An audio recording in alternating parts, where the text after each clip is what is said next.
This is a true crime discussions channel.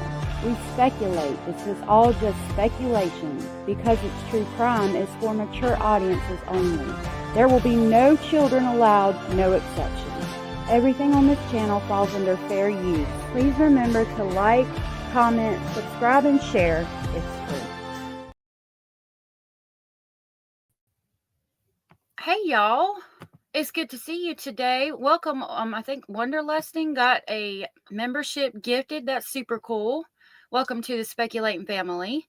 Hey Jenny Jen and Cara and Colleen and Joy Wonderlusting. Anders, Joy, Serena, Anna, Bad Girl, Catwoman. Good to see you, Catwoman. I've been worried about you. Rubber Ramada, Anna again. Let's see. Heo, Queen Olive Ruth Ann, Miss Kimmy, hello. Thank you for being here. Let us see. I think I said y'all. Rubber Ramada, if I didn't say you, Haiti, you love. Jenny Jim, my lovely. Joy, I think I said you. If I didn't get you, excuse me, let me clear my throat. Okay, I'm done. If I didn't say hey to you, please leave a comment and I will say hey to you. Queen Olive, thank you so much for gifting a membership. I haven't had time to change my thing yet. I actually did try to look for a version of Crazy Train I could use and I was not able to find one yet. So we have the old clip, but you know, it's not even New Year's yet, so we can use it for at least another day. I have been putting out videos left and right. Well, I've been trying to get stuff together. I put out a video showing the first part of several of the donations that y'all sent in probably about a month ago for the hurricane victims relief. And then I did a members only Christmas video. So I had been working on that this morning and FOIA requests. So sorry about that, but I am on it like daggone it. Thank you, Queen Anne, for gifting a membership. Here's our clip.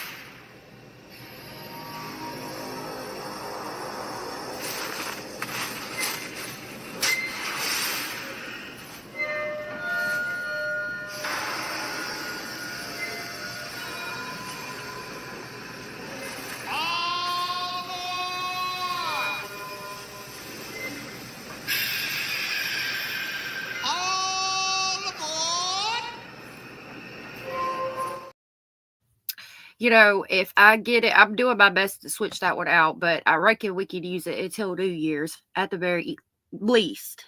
Hey, Rachel. Thank you for being here. Rachel Lee, I see you. Shell, thank you for being here. I will go ahead and pull up our immunity deal. We're going to finish that out, and then we're going to see what the exes have to say, because they said some interesting stuff. We're going to battle of the exes and listen to Stinky, Magoo, and Cindy Lou Who over here that's just lost in Whoville. Y'all can tell I've been watching The Grinch with the youngins. They're kind of, it's like a... Hold on a minute, I'm going to back it up. Call it, like a bed and breakfast. Okay, so let's finish hearing what Cindy Lou Who had to say. So she's not a good Who from Whoville. She's lying. She's a bad Who from Whoville. All right, we will take it back. We're at 40. We'll take it back to 38:54. That sounds good to me, so we can remember where we were at. All right, we are talking about the lies and how she didn't really give any new information in this immunity deal that we didn't already have. Like, she had immunity, yet didn't use it. Oh, Wonderlusting. Well, thank you for coming over and saying, hey, Jay from Guilty of Crime is super sweet. I really like her. She seems awesome. See? Hey, baby girl. That hadn't occurred to me. I had asked him the one morning Maddie wouldn't wake up and get ready for school, and she was just out of it. I wonder how Biddy boarded she didn't really want to wake up for school and was just out of it. Hey, Cozy Constellation, thank you for being here. Oh, no, I wonder why it didn't start. Yes, Anders, she lied when she had immunity, which does not make any sense because you've got immunity for everything you say in this interview, yet you chose to continue to lie. Why? To make yourself look like a good mother? because you can't fix the past. Everybody already knows that you were kind of a shitty mom, but you could have tried to fix it by telling the truth in this immunity deal, right? But you still chose not to. That just makes you look even worse. Instead of trying to save your hide and make yourself look like a good mother, you should have just laid it all on the line and started to change. You have to choose a day and say, I'm going to start today by changing and trying to be a better person. She didn't do that. I assumed it was medication related, but I didn't realize. I'm like, did this one medication hit her too hard because we gave it to her late? I called poison control. I needed to see what would happen, because at this point, I think I had. So she's referencing Madeline being given the purple pills, which we know were THC. Hey, Gothic and Hobby Farmer, Gothic Breenax. Gothic Breenax says, smash that like button and support Allegedly Speculating. Yes, please leave some touch transfer DNA on that like button if you don't mind. I really appreciate it. Hobby Farmer says, chores done and have arrived. Hello, all. Hello, love. Hey, Indie girl. Good to see you. Miss Kimmy said, Jen wishes any room in her house was that clean. No doubt. No doubt. Had gotten Stephen to admit that he gave her a second dose of the sleeping meds as well, because he thought I had given it to her in the first place. Okay. Jennifer Soto takes THC pills. I know she smokes it. She has a pen because the roommate said Stephen got stupid high the night that Maddie disappeared. So I know she smokes it, and she was just referencing right before this that she has THC pills that are purple. But that was with hydroxyzine. I didn't know anything about THC, the marijuana. I'm just asking you. Oh. I'm asking if you remember having that conversation, because there is a conversation on your phone about you were relaying that Madeline said that she suspected that it was different bigger pills, and you relayed that to Stefan and had a conversation with him. And if you don't remember it because it was a year ago, that's fine. My next question is, you have 2 female roommates? Yes. And one of them has a child, a son that sleeps part-time over there? Yes. And so Hey, Meemaw. my understanding is they're kind of, it's like I don't know what to call it, like a bed and breakfast. There's numbers on the doors upstairs. That place was far from a bed and breakfast. Meemaw, if I'm saying your name wrong, that's just what I call you. I'm calling you Meemaw because that's what I used to call my Meemaw. I don't know. I just, to make it easier for the roommates, I just labeled each bedroom. So they're in 2 and 3. Yes. All right. Now, bedroom number 4. At one point, you told the police that your sister was staying with you, and that's why the sleeping arrangements were as they were. Was your sister ever staying with you, or did I misunderstand what you said? No, my sister wasn't staying with me. Okay. So let me ask you this. I've heard y'all say that. We'll go back after we finish this and see in the beginning what his name was, and I'll see if it's the same one for Sarah Boone. At what point did Madeline's bedroom kind of become the living room? When did that setup start? I think as soon as a few months into us moving back into that townhouse. And when would that have been?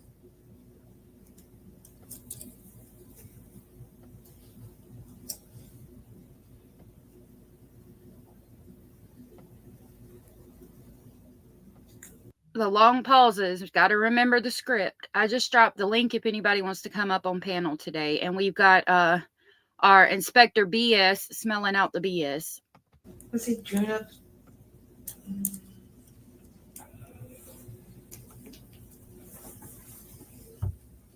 sometime in 2022, but I'm not sure when. Okay. It's my understanding that it's December of 2022 that you and Stefan kind of break up, Yes. but he still remains in the townhome. Yes. Why is that?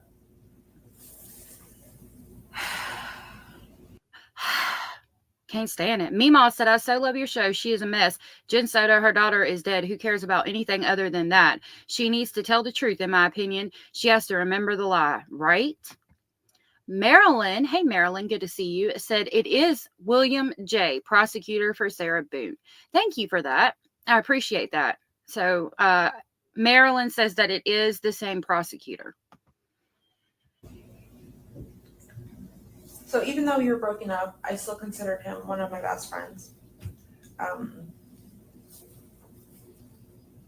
I wanted to give him the opportunity to live there, and he had gotten a. Real quick, Cara, goodness, said, so I just checked those purple pills she took, and it's a ratio pill, CBD and THC, 50 milligrams per pill, 25 CBD, 25 THC for a child that's overboard. Right. Just to reiterate, though, those were Jen's pills. Evidently, Stephen, quote unquote, accidentally gave Madeline one, and that's when Jen called poison control. I just wanted to make sure that nobody thought those were prescribed to Madeline or they were giving them to Madeline on a daily basis or regular basis. I don't know that information. I was not there. I did not see. From what we have been told, it was an accident, and she called poison control, just to reiterate. Yes, Inspector Bunny sniffing out the BS. Job at Disney and was doing well. Okay. And I didn't want him to continue to lose that because he had been struggling for a long time to get a job or do anything because his own mental health issues. Okay. So I just wanted to give him a chance to do something, be something. So Did he pay rent? yes. How much rent did he pay? $600 a month. All right. Sorry. Careful. No footsies. Like long ways. So in December of 2022, kind of when the breakup happened. So she moved Stephen upstairs to room number 4. Madeline's in the living room. And from what I've heard from the grandfather talking about his relationship with Madeline, I feel like, I would think that it wouldn't matter to him if Madeline had a room there and he wasn't getting that extra money a month. I mean, again, I do not know. I was not there. But I think if the grandpa knew that Madeline was sleeping in that little cubby hole thing, I would assume he would have an issue with it. Good morning, Abellis, eh? Good morning, eh? I have a neighbor from Canada, and she says that all the time. I pick on her. I say, right, eh? Right, eh? Happens. Prior to that, what were the sleeping arrangements in your home? Was he sleeping in your bedroom as a couple? Yes. So who? The hell you say. He was not. Y'all weren't even together for the past year. I know who killed you. Hello. Thank you for being here. Bunny looks a little judgy today listening to Jen. Yep, he does. Basil gets a little judgy too. We have an emoji of him being judgy, and it's called admonished.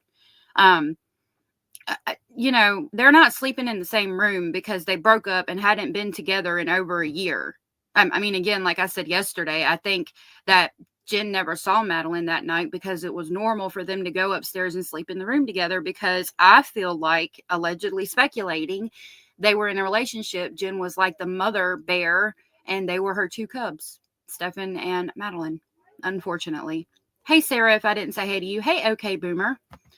Okay, Boomer said, I don't think Stephen or Jen's families have much of an issue with anything. Both families are weird AF. I think if they'd have known, they'd have had an issue. But I don't think they knew. Who's in bedroom number 4, if anybody?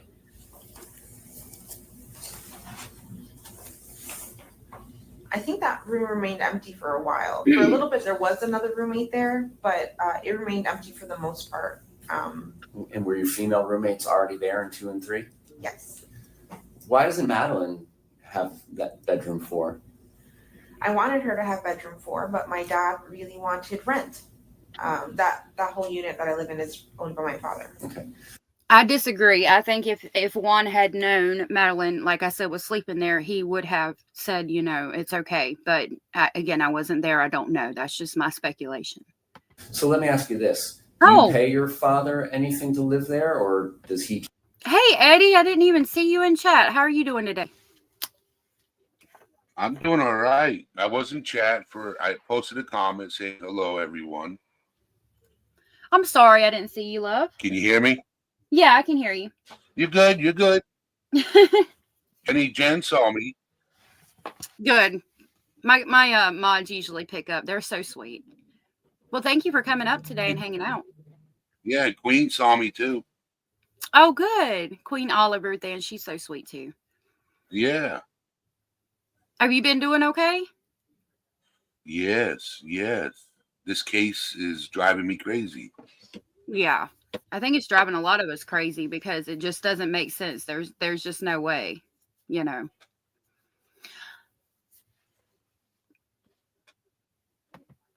He just Anders. handle the collecting the rent from your rentees, lessees, whatever they Hey, Shaboogies. Yes, Anders is Anders' name in our Discord is hilarious. I will drop the Discord link I'm in in the description. Discord. Are you? Did you see Yep. Anders' name? Do you know which one he is? No. And it starts Which with one is it? little. It starts with Okay. little. And Okay. Yeah. I know who that is. Yeah.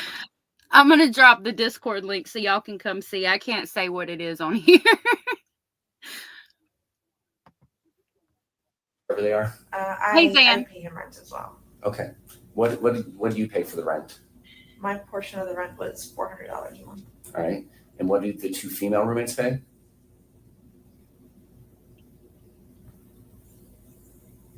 $850 and $650. Prior to Madeline having her own bedroom set up in the living room, where was she sleeping in that townhome?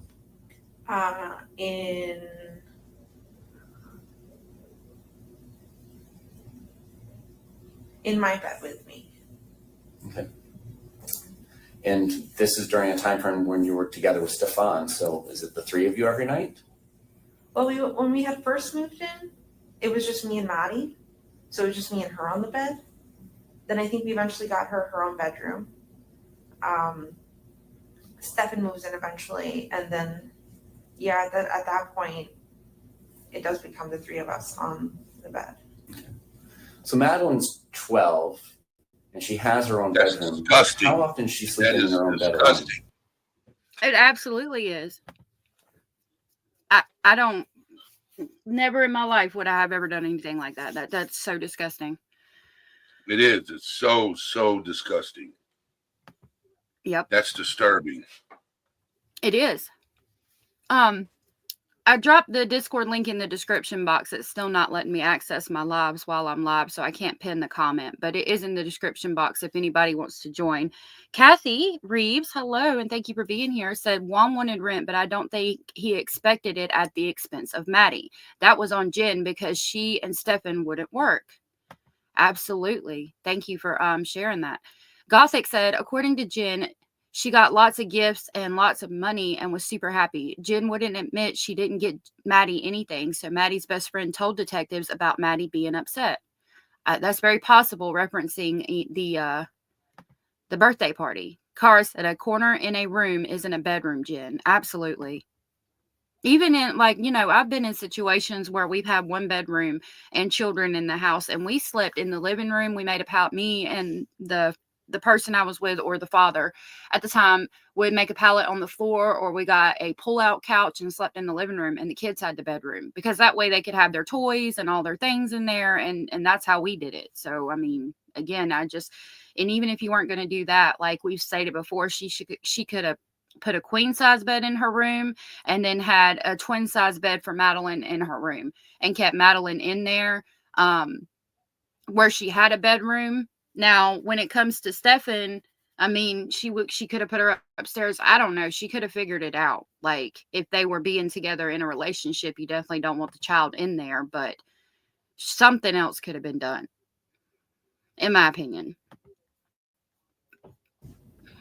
Hardly. She doesn't like sleeping alone. And she doesn't like the living room. It's too big, too quiet. She says it'd be too dark and that there would be spiders. She would see spiders, so. So you say hardly. Were there ever nights where she just slept alone in her bed? Or is it 100%? Because there's a difference between hardly ever and 100% to me. If she ever slept on that bed, it was like once. Okay. All right. So now you've broken up with Stefan in December of 2022, right? Mm-hmm. He's still paying rent, and he's there full time in bedroom number 4. Is that where he goes after you break up? No, he stayed in my room for a few months. we had broken up, but we weren't sure how to discuss it with Maddie because it was the middle of the school year, and I didn't want to affect her in any way. Mhm. So we just played it off, acted like everything was normal and fine for the first 6 months. And then eventually she caught on. And then once she did, we admitted to her that we were broken up. And then, that. The ums and ahs tell me she's lying. I think that she broke up when she found out that what was going on, if she didn't already have previous knowledge. And he stayed for about 6 months because she condoned it. That's just my thoughts and opinions on that. And I lost my train of thought on the other. I'll remember in a minute. At that point is when Well, I was taught in college, ums and your nose and ahs are negative verbal responses. Yep. They absolutely are.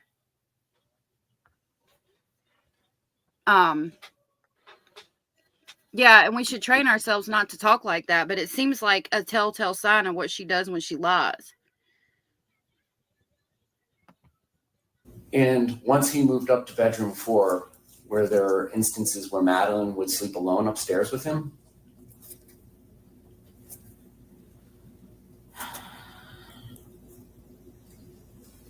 I'm going to say,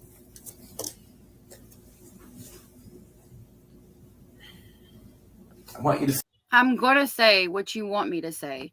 Queen Anne said, I've heard audio interviews and read the thousands of pages of documents for this case. I do the public request with another mod from J guilty of crime. I've put out 2 videos so far reading the 896 page murder indictment. The first one part like really zoomed in, and I had already uploaded that video like 6 times, so I haven't fixed it. But if you listen, you can hear what it says. The second video is fun. It hasn't kicked it back yet, and I'll be putting out another video soon reading through those documents, but it's really interesting. That's where we get the text messages and a little bit of information about what he said to his parents, to talk about the parent coins and things like that. And the second one, they give us at the very end descriptions of some of the files on his computer that were just heartbreaking. I had to stop reading it at that point and just take a break, and I haven't dug back into that document yet. It's really sad. Second video also shows like a computer graphic image of where Madeline was found.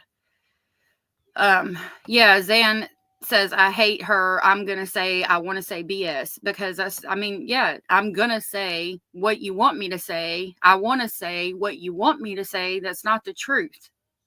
That's what that tells me. Hey, Ashley. She is thinking out loud. You just think carefully before you answer, because obviously we've gone through your phone and we've seen all the conversations that you've had with Stefan. So it's clear that that's occurring. So I'm giving you the chance to answer the question. Yeah, I'm just trying to figure out how many times it's happened. Okay. Why are you allowing that to occur?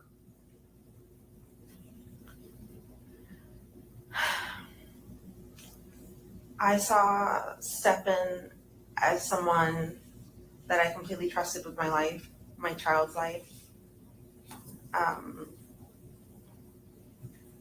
I thought he had cared for her as a father would. He had been in her life for more than half of it, playing the father role. I thought he cared for her the way I did.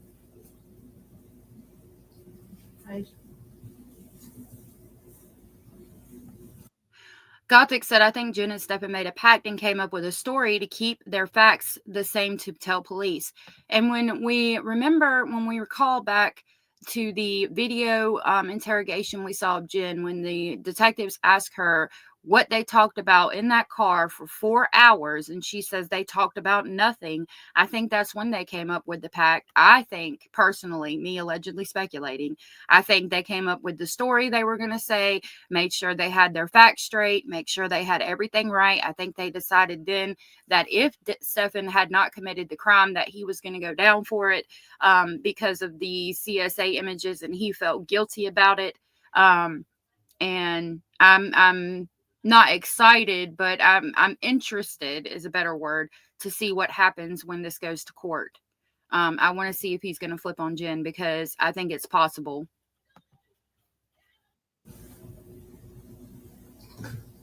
Now, does there come a point in time in 2023 where you've kind of had enough of roommate ex-boyfriend Stefan and ask him to hit the road? Hey, Mommy Ball. Yes. And is that fair to say it was like October?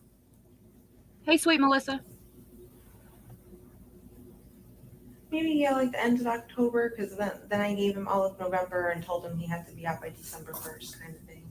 But yeah, that sounds about right. And then did you kind of ask him to leave a month earlier and it was a source of arguments? Yes. Okay.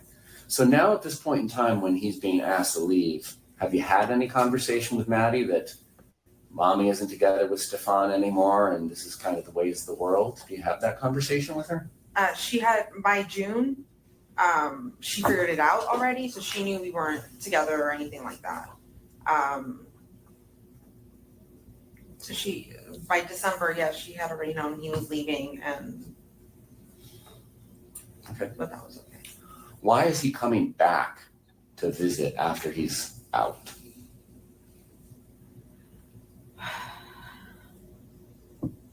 We're still friendly with each other at this point. Christmas is coming up, and we wanted to spend Christmas together. So he comes up for a few days during Christmas, and then he does visit a few more times after that, but for the day. And it's to pick up packages. He keeps getting mail delivered to my house, packages. So he just comes up and picks them up. So we know he was getting packages delivered to his parents' house. So is he having packages delivered there as an excuse to see Maddie? Or is it packages of things that he didn't want his parents to know about? I've always wondered why he's having the packages delivered there when he could have them delivered to his parents' house.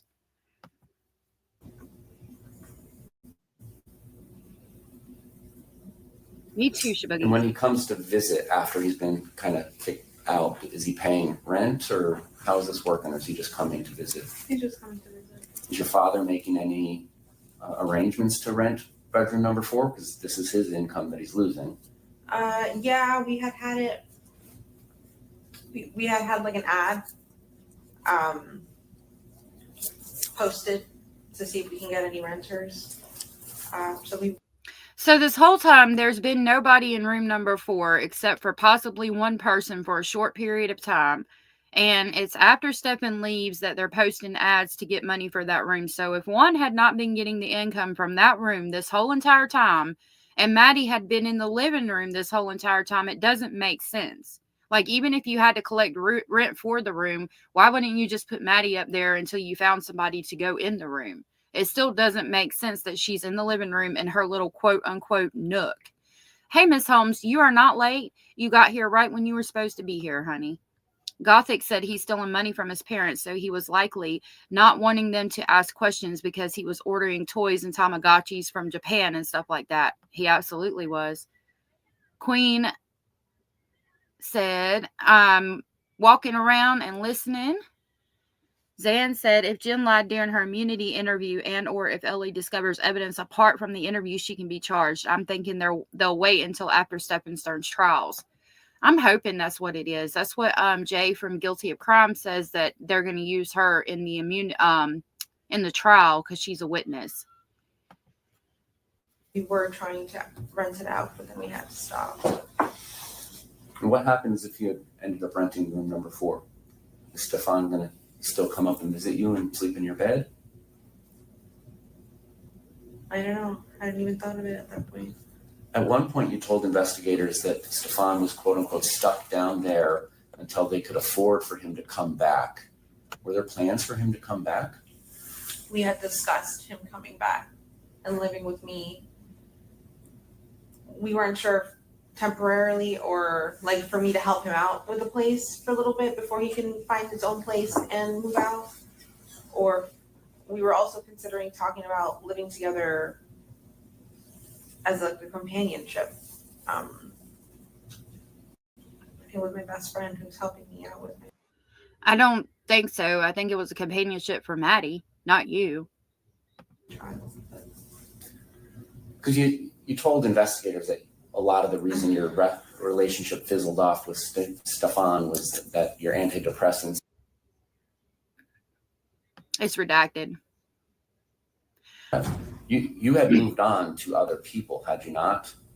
Yes. And so despite having moved on with other people, you were still having Stefan come up and visit, and there were plans to cohabitate with him again, potentially. Possibly, yes. Do you understand, Jennifer Soto, how that doesn't make any sense whatsoever, and how it looks like you wanted him to come back because Maddie maybe thought they were in a relationship and maybe she was upset that he wasn't there, but it doesn't seem that way because she was doing better in school. She was happier per all her friends and her teachers at school. So why did you want him to come back so bad? I don't, was it because he was calling you and begging to come back so he could be with Maddie? Telling you they're in love even though she's a freaking child and he's an adult? What's the reason? Because like he said, that doesn't even make sense. You had moved on. You were with other people. Why are you having him come back and live with you? Hey, Need Some Z's and Paranormal Rooster. It's good to see you all. Miss Holmes said, I knew it. They were going to get back together in whatever way that means. She is such a big fat liar. Right, but she had moved on. She was with other people. Why do you want him back in that house? My question.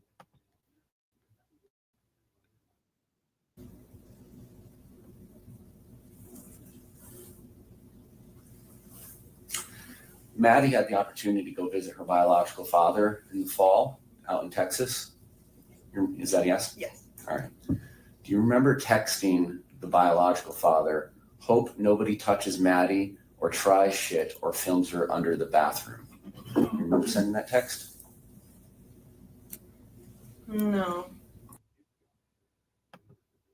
And we know that's what Stefan was doing, but she's going to try to claim she didn't know he was doing that. That's not something you just pull out of thin air. You're not just going to say, I hope nobody films her under the door when somebody in your house happens to be filming somebody under the door. And Stefan got in trouble for that when he was young and his mother paid off the roommates from what the rumor is. I don't know if that's true or not, but that's what I've heard. Stoic Dissension, thank you for being here. Stoic says, greeting fellow tater haters. I hope that you're all having a good and safe Christmas holiday season. Gosh, this case, I don't really feel like it's complete justice for Maddie unless Jen Soto is charged. I agree. Mommy Ball said, what did Jen text? It's too risky. I can't let her. Why did Jen text? No, what did Jen text? It's too risky. I can't let her sleep in my bed anymore. I wonder why she texted that too. I mean, there's only a couple of things that make sense, right? So what does it mean? There's only a couple of things, conclusions that we can come up to as to what that text means as logically thinking adults, right? So what does it mean? She needs to tell us because we're not stupid. Oh, it's redacted.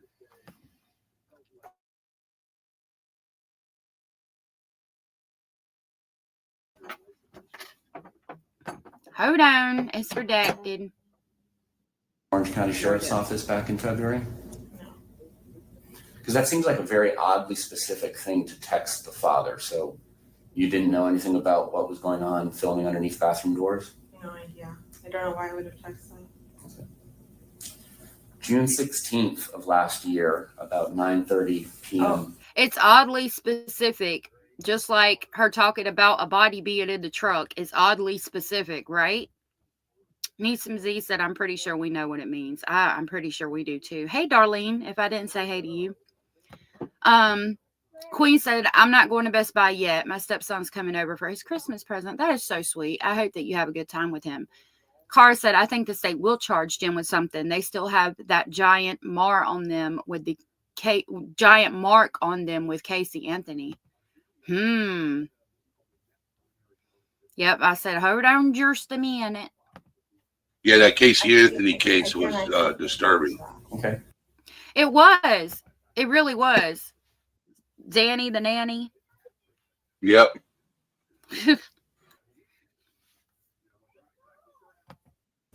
I think around the time that Maddie was going to fly out to Houston, there had been an airline person that had gone into the bathroom and placed their camera on the toilet to film.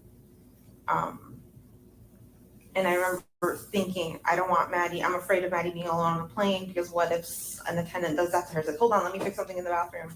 And in reality, they're setting up a camera. This did happen to a girl. Okay. So I want to say it may have been concerns over that. Okay. Now, June 16th of last year at 9:30 p.m. and 27 seconds, you texted Stefan this: Maddie's no longer sleeping with me. I can't risk it. What does that mean?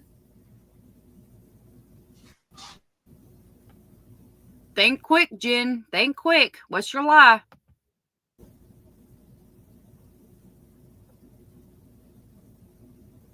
I have no idea. How often was You have immunity right now, and they ask you a question and you have no idea. You know why you said, you don't just pull that out of nowhere. Maddie can't sleep with me anymore. I can't risk it. That's not just a statement, again, that we pull out of thin air. It means something. It means something serious enough for it to bother you enough for you to text him, I cannot risk it. You know exactly what it means, and you're still lying. And it makes me want to just choke her. If I'm being You know what's going to plain. happen? What? What's going to happen? Allegedly speculating. You know what's going to happen when this case goes to trial? If it goes to trial, she's gonna have to get up on the witness stand. Yep. And she's gonna break. She's gonna break because a defense attorney is gonna break her. I hope so. I hope that he tells exactly what that text meant, and I hope she has to explain it and so many other things. I hope he does. What's going to happen is it's a death penalty case, right? Mm-hmm. What's going to happen is they're going to try to get that off, right? So they're going to try to get the charges to a lower. So if she cracks under pressure, it's going to look bad on the state for having her as a state witness. Yep. And it's going to look good for the defense. Yep. Absolutely. So, because what she's doing is she's making up things as she talks, because you can tell she's not telling the whole truth. She's telling bits of the truth and lying on top of it. Yeah. So, I really think, in my humble opinion, they're both involved. Yeah. So, I think and so that's too. going to come out. Yep. I think so too, because I mean, there's only so many things that she can't sleep with me anymore. I can't risk it. There's only, a couple of things that could mean. And then you claim you don't even know why you texted. That's a serious statement to make. Something was bothering you, that was happening, that was going on, to the fact that you said you can't risk it. You know exactly what the hell it means. I hope they do. I hope they cross-examine the shit out of her. I hope she cries. I hope she gets upset, because not necessarily because I want her to cry and get upset. I just want her to break and finally tell the truth, like you're stating, Yep. Hey, Veronica, somebody said, who's on panel? I can't find the comment now. This is All Things Serious. All Things Serious has a YouTube channel, and I will put it in the description box now. He talks about like mental health and stuff like that. He is live every night, I think you said, at 8:30 Eastern. Yeah, I don't go live Fridays and Saturdays. I'm back to my normal schedule. Okay, so Sunday through Monday. Sunday through Thursday. I mean, yeah, Sunday through Thursday. I'm sorry. My head is not here right now. I'm thinking about Jen. All right. So I will drop it in the description box now while we listen to this. Was Maddie sleeping with you? Often, all the time. Well, you keep on saying often versus all the time. Was it 100% of the time or not 100% of the time? If she wasn't with my mom and she was with me, then yeah, she was sleeping with me. And if she's at mom, she's 100% of the time sleeping with mom? Your mom? With my mom, or she does have her own room, I guess. Like there's another spare room she could use, but for the most part, she prefers to sleep with my mom. Okay. I think that it wasn't often. I think she often slept with Stefan. And that's her cover, often with me. I think, again, she's lying. Now, my understanding is that you had some sort of period tracker that you kept track of Madeline's period with. I had a calendar app that I would write what days she would get her period. Yeah. And obviously, Madeline doesn't have a job, so she's not going out and buying products that she would need if she had her period, right? Now, I dropped All Things Serious. He's in my description box of this video that we're watching right now. If you guys want to check him out, I go over there and hang out when I can. So I will be in and out of there when I can, when I'm not super busy. The fact that they're asking about her cycle again in, I think this was April 19th, makes me question again if she was with child. And I'm not trying to put that on this child because we don't know that. Until we know that for a fact, I don't want to say that she was. So I don't know if they're asking it because they already have the autopsy results, right? So they know whether she was or was not, even though we don't. Or if they think that Stefan might have thought she was, and that's why he might have done what he done. So Darlene says, she pisses me off. I can't even say what I just called her, but it was similar to monkey-faced witch. Only replaced the W in witch with a B. I'm sorry if that sounds harsh, but damn. No, you're good. We all feel pretty much the same way. I wish they would put her on a lie detector too, Wonderlusting. It's not admissible in court, but it would be nice to know the results of that. Well, I don't think. I would tell you right now, she would fail miserably. And Yep. it just by looking at her composure, even if she was telling the truth, I think she would still feel it because, you know, her heart rate. Yeah. It goes based off your heart rate. You know, you can't even drink coffee before a lie detector test. You can't drink any caffeine before a lie detector test. I didn't know that. Yeah, because it'll throw it off. Only reason why I know that is because experience. You know, oh, that's interesting. I hope everything was okay. I was just thinking about that. Like, because I couldn't take a lie detector test while I was on bipolar medication because I'm diagnosed as bipolar. So maybe that's why she couldn't take one, or they didn't even try because she's diagnosed as bipolar. So it would mess up the results anyway. I'll share you a little secret. I was looking at 15 years in prison for something I didn't do. Oh my God. So a lot of these true crime cases, I look at it from the criminal aspect. You know what I'm saying? Right. The person looking at the time. That's the reason why I said if she's lying at all, right? At all. And when it goes to court and it comes out that she lied, that limited immunity is thrown out the window. Yep. Okay. And she'll catch charges after the trial. And she'll have to stand trial for accomplice or something of that sort. Yeah. Yeah. Hobby Farmer said, do any other moms keep track of their daughter's cycles? And I'll be honest, I have 7 children. I have 4 here with me now. And out of those 7, there are 4 girls, 3 of which have become ladies. Okay. And I've never kept track of any of their cycles because they weren't sexually active. So there was no point in keeping track, right? Like, I'm wondering, that made me think about that because I said, well, no, I don't keep track of any of mine, but they're here. I know they're not sexually active. They don't have boyfriends and things like that. So that's another question I have. Like, are you keeping track of cycles because you know she's sexually active and concerned that she's going to be pregnant? I mean, I'm sure that other moms out there keep track of their daughters, even though they're not sexually active, but that is odd. Now that you question that, because like I said, I'm not keeping track of theirs, but I know they're not sexually active, so there's no point, right? When I was married, my ex-wife never kept track of her 2 daughters. You know, she never did. She took them to routine doctor's appointments and stuff like that, you know. So, but that's the first I've ever heard of somebody keeping track of their cycle. Yeah. Yep. Yeah, that's weird to me. Shabugi said 7. Are you okay? Yeah, 3 are biologically mine, and then 4 are my bonus children, my stepchildren. I was wondering why 7 came up. I was like, 7?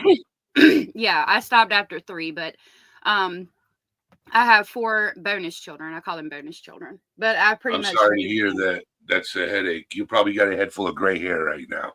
Oh, I do. Yeah, absolutely. It started when I was 27. So yeah, absolutely. Young with a lot of gray. Yep. Yep. Right? You would have to do that for her. Mm-hmm. Is that a yes? Yes. So, do you remember her using any of those products at all in February? Because I assume you take the trash out, or does she take the trash out, or how does all this work? I take the trash out. In February, no, I didn't notice her using any of her feminine hygiene products. Did you have any conversations with her about that? No, but I didn't notice until after everything. Like, But you buy the products. Like, I know when we're getting low because I buy the products. Hey, Sub Rosa, and thank you for being here. Because it would have been due like at the beginning of February, and this all happens at the end of February, so she's almost due again in March. So you never had any conversations with her about not having her period at the beginning of February? no, she's had other periods that have been missed or like super late, so I just assumed this was going to be one of those situations again. Okay. But no, I didn't. Did you ever discuss her periods or lack of periods with Stefan? I don't think so. It's my understanding that Maddie had to take Miralax. I'm familiar with that myself because of my daughter when she was little. So she had constipation issues? Yeah. Would it ever cause? Miss thank you. Hey, oh my goodness. Wow, I'll get it out in a second. Hey, Kalisa Katz. Hey, Juliet. Thank you for being here, both of you. Somebody asked if this is her, I think it was Miss Holmes, is this her deposition? I don't think the deposition is, this is the immunity deal. I do believe the deposition would be different. Hey, Corey. Subroja says, I don't think so. That's what she said. Yep. Not making sense. Cause her discomfort, physical pain, bleeding? Hey, Barry. Yes. And how are you aware of that? She would tell me. There have been moments. So we've gone to doctor's appointments. They've run a lot of tests on her. They told me why her body is doing what it's doing. But she's shown me if there was blood or if she's in the bathroom and she just can't go, like it's stuck. She showed me that too. So did she ever specifically seek treatment for tears or bleeding or anything due to her bowel movements? no, I don't think so. Tears or anything like that. No. Okay. I don't think there was ever a tear. Okay. On February 26th, the whole purpose of Stefan coming and taking Madeline to school was so that you could get some sleep. You had missed your medication Saturday night, so on and so forth, right? Yes. Is there any particular reason Stefan couldn't have driven your car to take Madeline to school and therefore not embarrass her and he could just drop her off normally? Yes, but because he's not on my car insurance, I was very nervous to let him drive my car. But you let him drive your car when he had the flat tire or donut on his car. Did let him drive your car after this occurred though, right?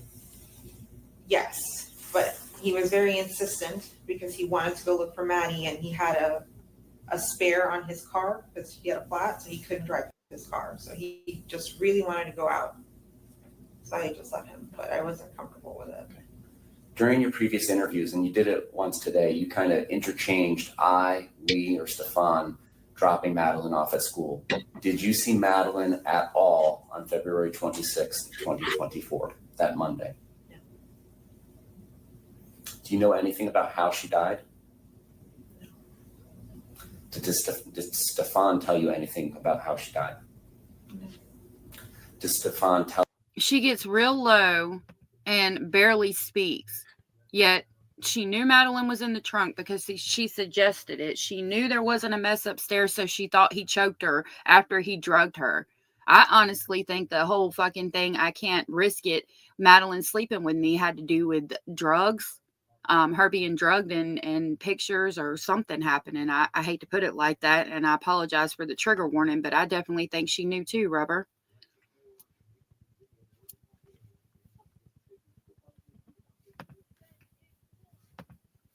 Tell you about his plans to go back down to Northport in your car that Wednesday morning.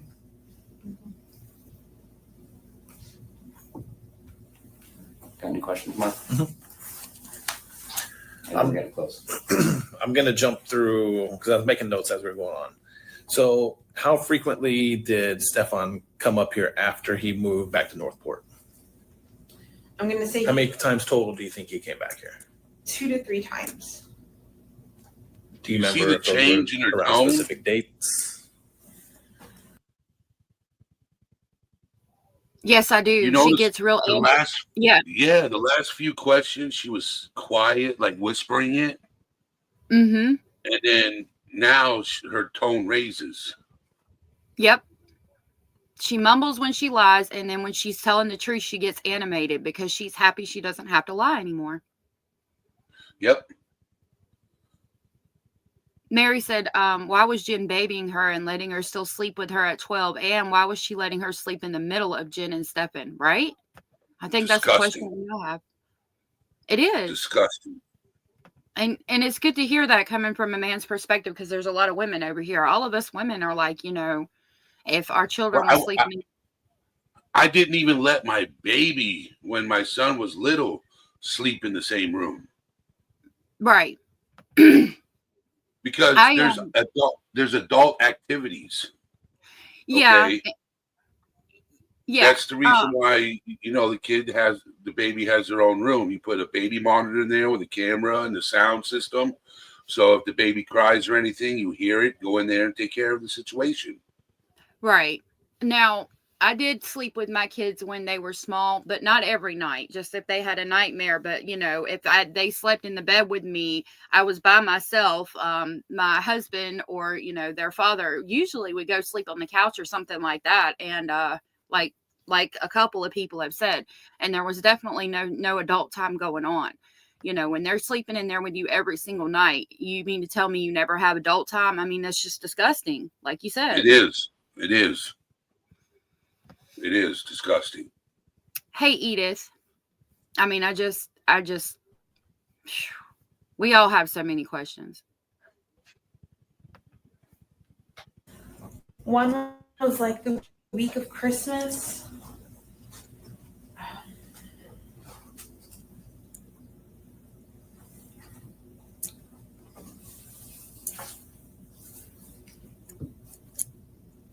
I can't remember when the other one was. Was Stefan in town the week or two prior to this last time he came?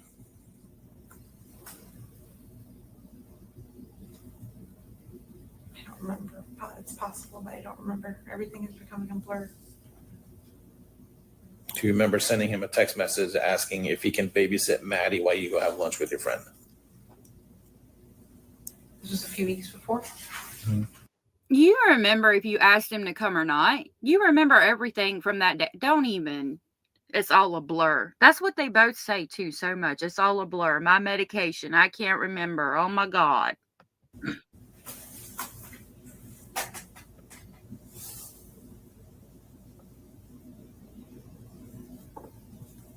I remember going out a few weeks before. I don't remember asking him to babysit. I don't know where he was. Did you ever go to lunch with your friend? And he babysat her? I did go to lunch with my friend, but I don't think he was here. I think Maddie stayed home alone for a few hours. Okay. When you mentioned Maddie caught on about you guys being broke up, how did that happen? What did she say? Or I forgot. Me and Stefan were having a conversation, and she goes, "Are you guys broken up?" And we kind of looked at her. I'm like, "Why do you ask?" She goes, "Because you guys are kind of acting like you're broken up. You guys haven't." Hey, Wanderlusting. I hope you have a good day, and thank you for being here. Why didn't yeah, right, Corey? Why didn't Maddie just go with her to the lunch? She's old enough to not be running around and acting crazy. Like, why? Yeah, questions galore. Her tone, Hugged yeah. and kissed in a long time. That's okay. So we just kind of How do you think she felt about that? fine. She didn't act sad or happy or anything. You're just like, whatever. All right. Now you mentioned to me before too that you found her phone on her dresser in like her little bedroom area. Does she have a specific spot where she plugs in her phone to charge? How does she charge her phone? So on her side of my bed, she's got a long charger. She'll connect it there to charge. Don't know how she charged it that night though. Don't know if she took her charger and moved it to the room upstairs. Not sure. Hey, Gina Marie, a lot of you are saying that, she didn't need a babysitter. She would have been 12, and technically you're not supposed to leave them alone or like have them babysit till they're 13. But mine stayed at the age of 12. Being that close to being 13, yeah, I would have let them just stay at home by themselves and told them not to cook like I do now. If my older ones are staying by themselves, I say, don't cook on the stove. Just wait till I get back. There's snacks in the cabinet. Just sit down, watch TV. We live way back, like off the road, so nobody's coming up here. I would know that they were here before they got to my door, so they just hang out. I mean, I don't think she would have needed a babysitter at that time either, but that's my personal opinion. How do you charge your phone? I charge my phone with my charger next to me on my side of the bed. Okay, is it one that you plug in or The magnetic one. Okay. Exactly, Miss Holmes said. There ain't nothing but a blur or hazy every time she says I don't know. It's a lie. We're not doctors or detectives, and we can point out every time she freaking lies. Right.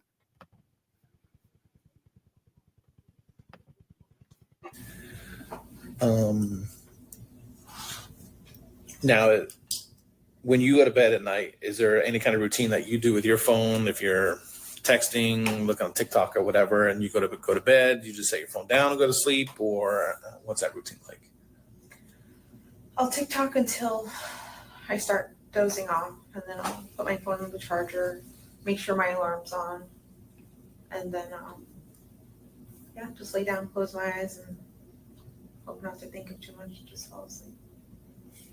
Okay, that night, Saturday or Sunday night, when spending this half hour of time together, was all that you were doing was talking about gifts and counting her money, or were you guys doing anything else? Just asking her for more details about the party and to tell me like what I missed. She seemed like she had a really good time. When you got home from work that day, where was everybody? Again, and why were you both counting her money if she got money? We know it was at the grandmother's, so they weren't. But like, why are you counting her money with her? She's old enough to count her money herself. Thelma said, the jig is up. The walls are closing in on the rotten potato, albeit ever so slowly. No doubt. I wish it would hurry up and close. Thank you for being here. I think everyone was in my room, hanging out in my room. Okay, everybody meaning Maddie and Stefan were in my room. Okay. Sorry. All right. Now it's obvious that you and Stefan communicate via text message and phone calls and stuff like that. What is Google Meet? What is Google Meet? That is like Google's version of FaceTime. So just face chatting. Okay. Video chatting. Okay.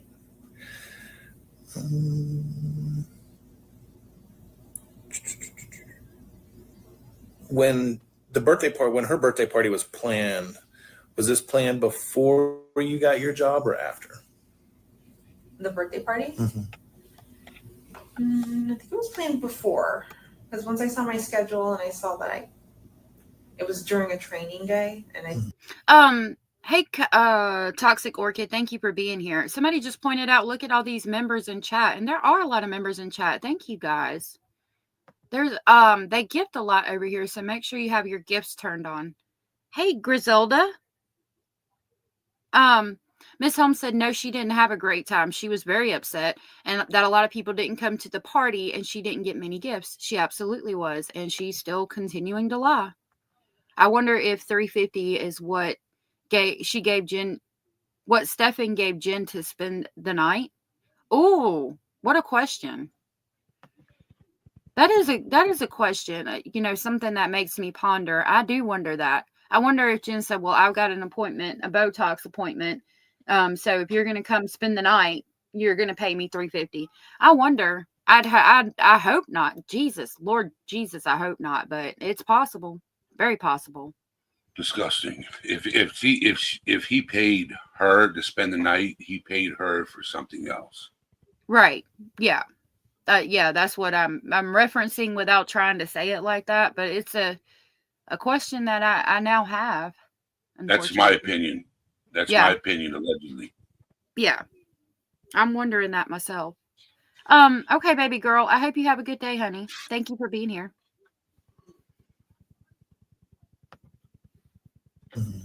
I wasn't going to call out. I considered rescheduling the party, but my family was insistent to just keep it that day. I said, okay. Hey, Vicky. All right, so Stefan moves out of his room, and I think he mentioned that your dad had plans on renting that room again to somebody else. Is that right? Yeah. How was that room set up? How was Stefan's room set up after he moved out? Ooh. Pretty much the same. Pretty much the same. The bed was in the same location. The TV. Allegedly. You got some gifted memberships. Oh my goodness, Abella. Yeah, Abella's gifted 20 and then Cara gifted 5. My goodness. Thank you. Wow. That is a lot. Oh my goodness. Thank you guys for being so supportive. Thank you. Y'all are amazing. Yes, we got a welcome to Speculation Station. If you guys were gifted a membership, please tell Abellis and Cara thank you. Cara, thank you. And thank you guys for being so supportive. That was so sweet. Thank you.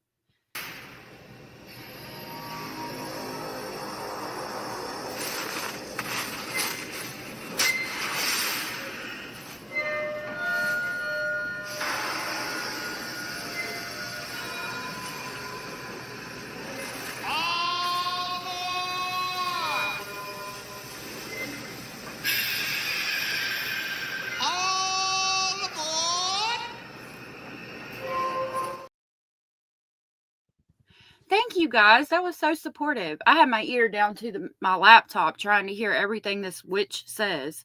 So it took me a minute to see it. Thank you guys. That was super supportive. I know I've got to figure out what's going on with Toxic, why she's not getting getting a gifted membership, because she's always here. Like I'm gonna actually send them a message and ask them about that specifically.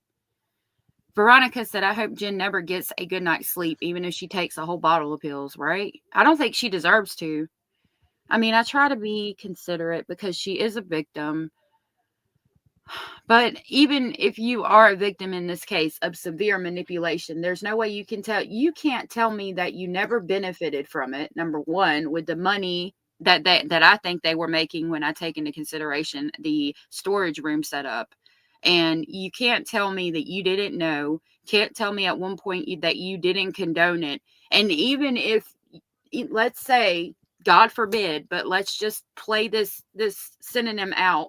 If Maddie came to her and was like, I'm in love with Stefan and I want to be with him, and I'm not going to be happy unless you let me be with him. That is the time that you say, no, that's not how that works. You are a child. He is an adult. If there's anything that has happened, I need to know right now. He needs to leave, and you need to be honest with me right now. And you need to tell me everything that has happened, because while you may think this is what you want, it is not what you want. And we need to go talk to some people so you can understand what kind of decision that is and how it's not appropriate and it's not something you want. Like, that's how that should have went, not what the fuck happened.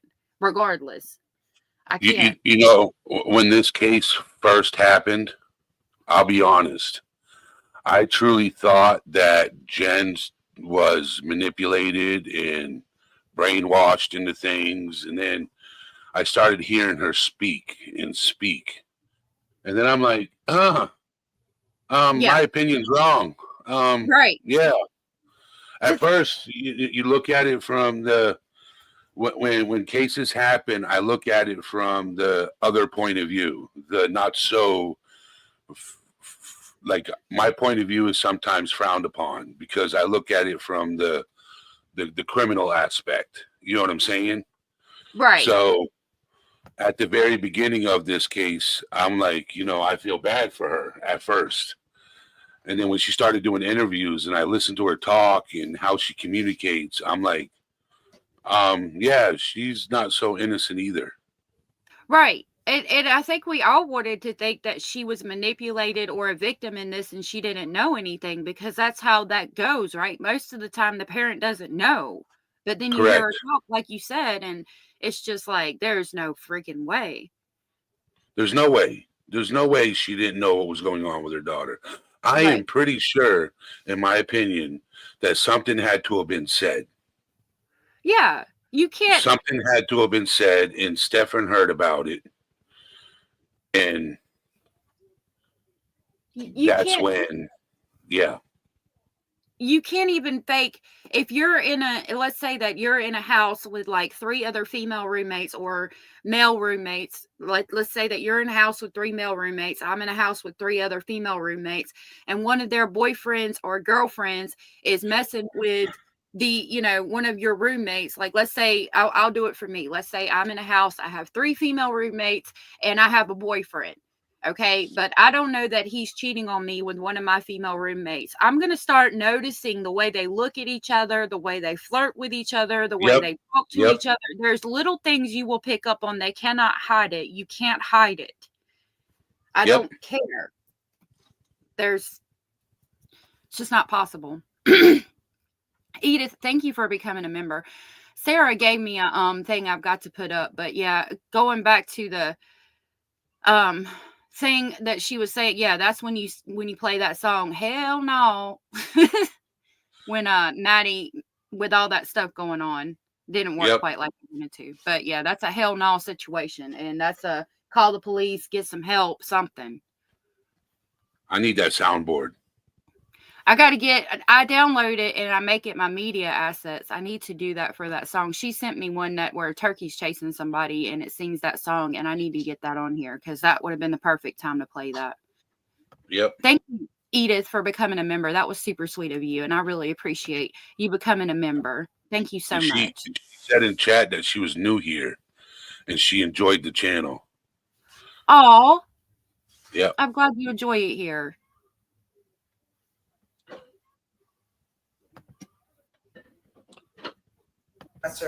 The desk and the mini fridge, everything stayed in the same location. Okay, was the bed and did it have comforter, blankets, and all that stuff on it, or?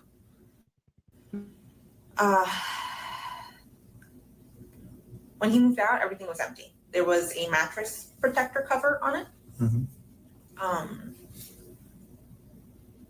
But I had clean sheets and clean blankets to put on, like they're available. So Chrissy knows it all. You're not late, honey. You got here right when you were supposed to be here. Thank you for being here. They available in the closet. Okay. And I did, yeah. I let them know they were there. Do you know if he made the bed? Do we think Stephen made the bed? Seriously? Edith says, you're welcome. This channel is so awesome. You guys are what makes it awesome. Like, I could sit here and talk all day, but I would be talking to myself, and this channel wouldn't be half of what it is without you guys being so sweet and loving and accepting of everybody's thoughts, opinions, and speculations in the comments box. You guys are so supportive and so sweet, and you guys are what makes this channel awesome. There's no way he made that bed. Absolutely not. Absolutely I don't make not. my bed, and I'm a grown man. Right. Okay, I'm gonna admit it. Yeah. My husband does. He does?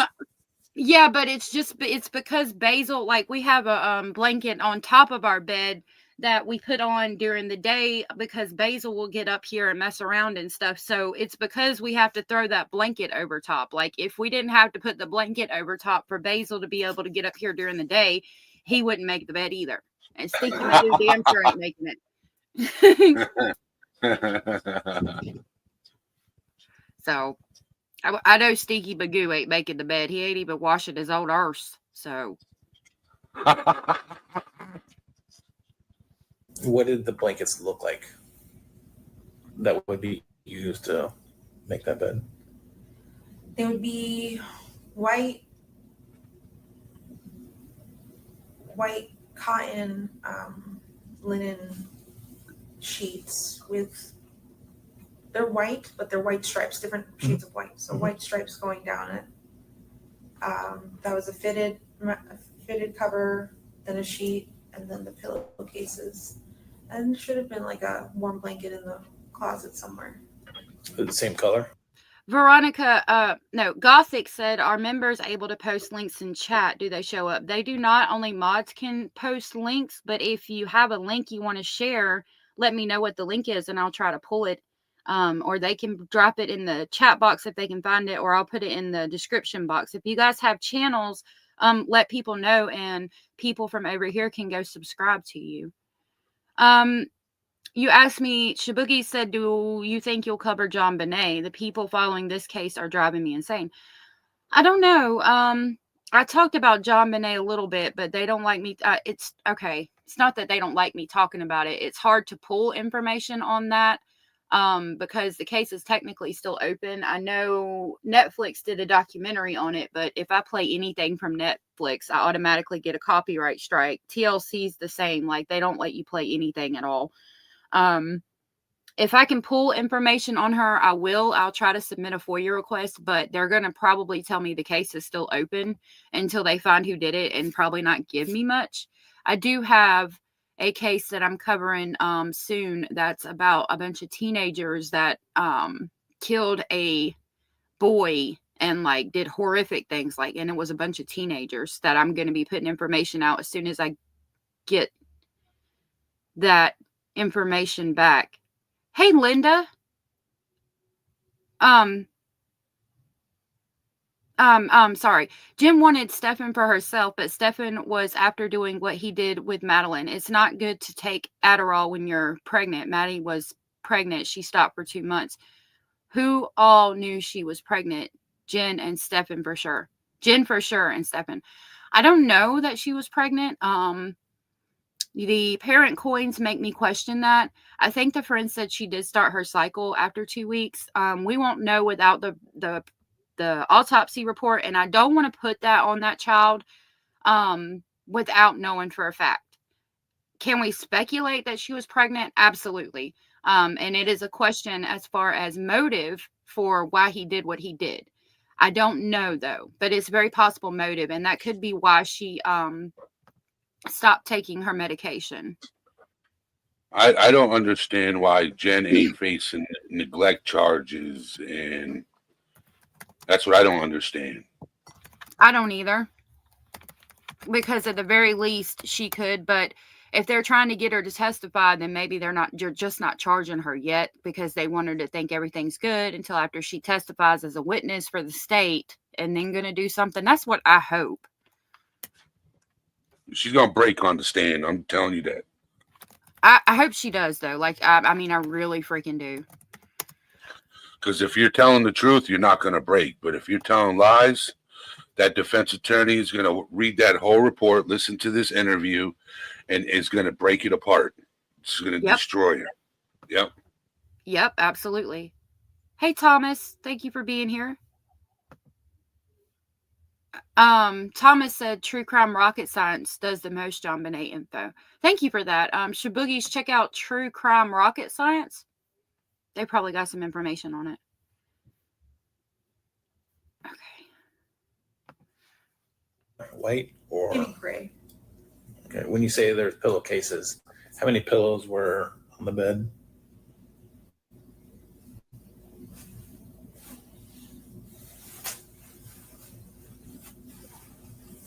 I'm not sure. I I know that we had taken things out of that room before. I don't know if we used those pillows. I'm not sure what pillows were up there. Okay. Did you ever go into the room after you discovered that she was missing? Did you go? You know, and we know she did because she said there wasn't a mess upstairs, and I'll back it up just a smidge so we can hear that. But them talking about the pillows reminded me of when the police are there with the canines and they're asking about clothes that Maddie wore. They want to get a scent basically of Maddie so they can search. And then Stefan suggests the pillow, and then Jen says, we can't use the pillow because you slept on that. That makes me think, okay, because, and I'm going to give a trigger warning. If you commit a crime upstairs in that room on the bed, if he choked her, or, I mean, and that's what we think happened because we do know her hyoid bone was broken. Would there be anything, like, would there be vomit on the pillow? Would there be any sign of a struggle happening on the pillow? Did they get rid of the pillow if there was? That's the question I have after hearing that. Because she said it could have been she didn't want to give the pillow because Stefan had slept on the pillow too, but could it be because they got rid of the pillow because there was a sign of something happening? On the bed. Thank you, Gothic.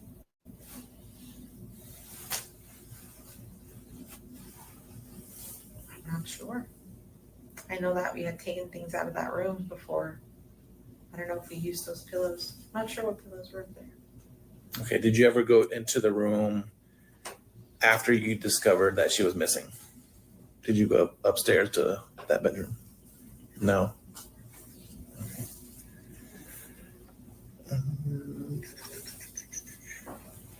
So when you go to sleep in your room, and you're either with Maddie or without Maddie or with Stefan, is your door open, closed, lights on, lights off? When I go to sleep? Mm-hmm. So I have a cat. I can't shut the door. I have to leave it cracked. Mm-hmm. So it stays cracked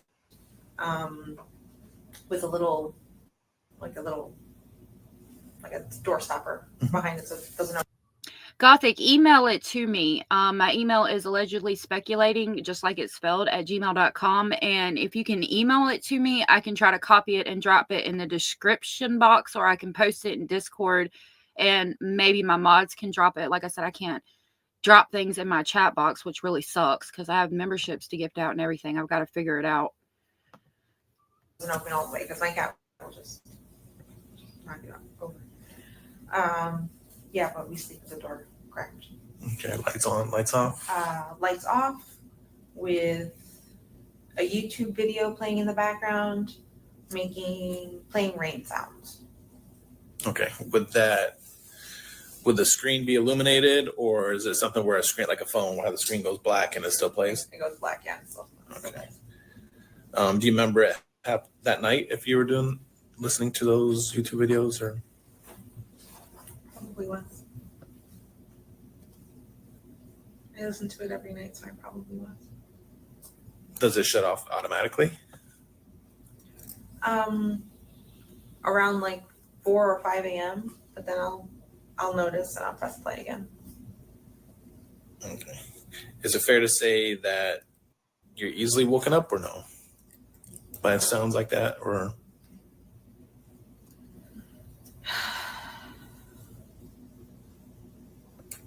I'm not sure if I'm easily woken up.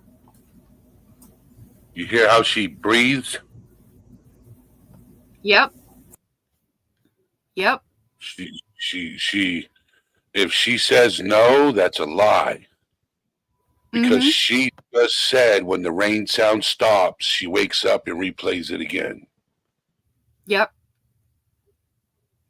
And it's amazing how, like, especially even in this video, we don't even have to have the video of it, like the audio, the visual of it, and we could still tell when she's lying. And you think these cops and detectives aren't picking up on it? Ma'am, stop it. Cozy said, don't listen to my rain sounds. Cozy does like Cozy Constellations has videos where she plays like sounds like that to go to sleep. And I thought it was funny that you said that. Veronica, you asked if Toxic had ever been gifted a membership. She hasn't here, and she's been here for like since day one almost. Not day one, but like, you know, pretty early on in this channel. And she's never been gifted, which is weird. So I'm trying to figure that out. Yes, Paranormal Rooster is single, and he is ready to mingle if you guys are interested. Me too. Are you? Okay. We in competition. I thought I thought you were with somebody, or I would have said that before. Are you single? No, it was a joke from another channel. Oh, okay. Yeah, it's a joke going around YouTube. Oh, okay. I got you. Because I thought you were with that Bethea's Bite or something. That's a dude. That's Ernest. Oh, okay. Then I'm confused. I'm sorry. Oh God. I'm sorry. That's Ernest. He got a wife. Okay. Bethea's Bite Reloaded. I know who you're talking about. Okay. Sorry. I'm He's sorry. a good dude. Ernest is a good guy. He's a good guy, though. I'm sorry to Ernest and his wife. I didn't mean any disrespect. Miss Kimmy in true crime. Yeah. Miss Kimmy became a member. Thank you so much for becoming a member. I'll play our clip real quick.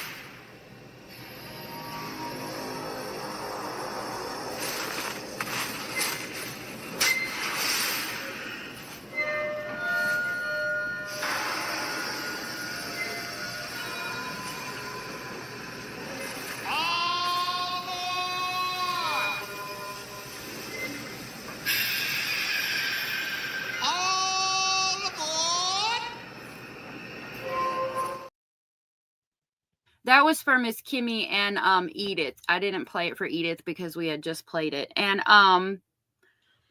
Norma came in. I saw you, and I think there was somebody else who came in. I wanted Patty. Hi to you guys. Patty said Jen should have given Maddie the master bedroom so she could have friends over, privacy, and Jen keep the makeshift room. I agree. I've always when Now this purpose of you telling. Sorry, go ahead. I agree with that. Give up the bedroom. Give your child the bedroom, and you sleep in the living room. Yeah, I mean that's what we did. We had the kids in the bedroom, and we slept in the living room. We had a pull-out couch, or we would make a pallet on the floor. The couch was hurting our back. Yep. That's the way most people do it. But again, you know, we're not worried about our medication and getting a good night's sleep and sleeping and everybody else's emotions being too heavy. I mean, when you become a parent, that's what you deal with. Who are your kids? Your kids depend on you for everything. Like, you've got to be able to put yourself to the side and put them first. Or having Maddie sleep with Stefan upstairs is because you told me before that you needed a good night's sleep. If you needed this kind of sleep previously to when Stefan wasn't there, what would happen? You mean if Stefan wasn't there and I needed this good night's sleep? Mm-hmm. It depends. If I had missed my meds the way I missed them that night and I wasn't feeling, or I was feeling just how I was feeling, I'm not sure if I would have had her sleep with me on the other side of the bed, or if I would have sent her upstairs to the guest room. But she sleeps like a monkey. She rolls. She'll start on one end of the bed and end up on top of me by the end of the night. And she is speaking about her in present tense, well, not past tense, and we know that she was deceased. I mean, I guess that's kind of good that she's thinking about her when she was alive. I'm not sure. Jesse, I'm going to call you Jesse. Jesse says, I've been watching for a couple weeks now. So happy to catch a live. We're so happy you were able to catch a live. Thank you for that. Sarah gifted one membership. If you guys are gifted a membership from Sarah, please tell her thank you. Thank you so much. Well, I'll play it, even though we just played it. All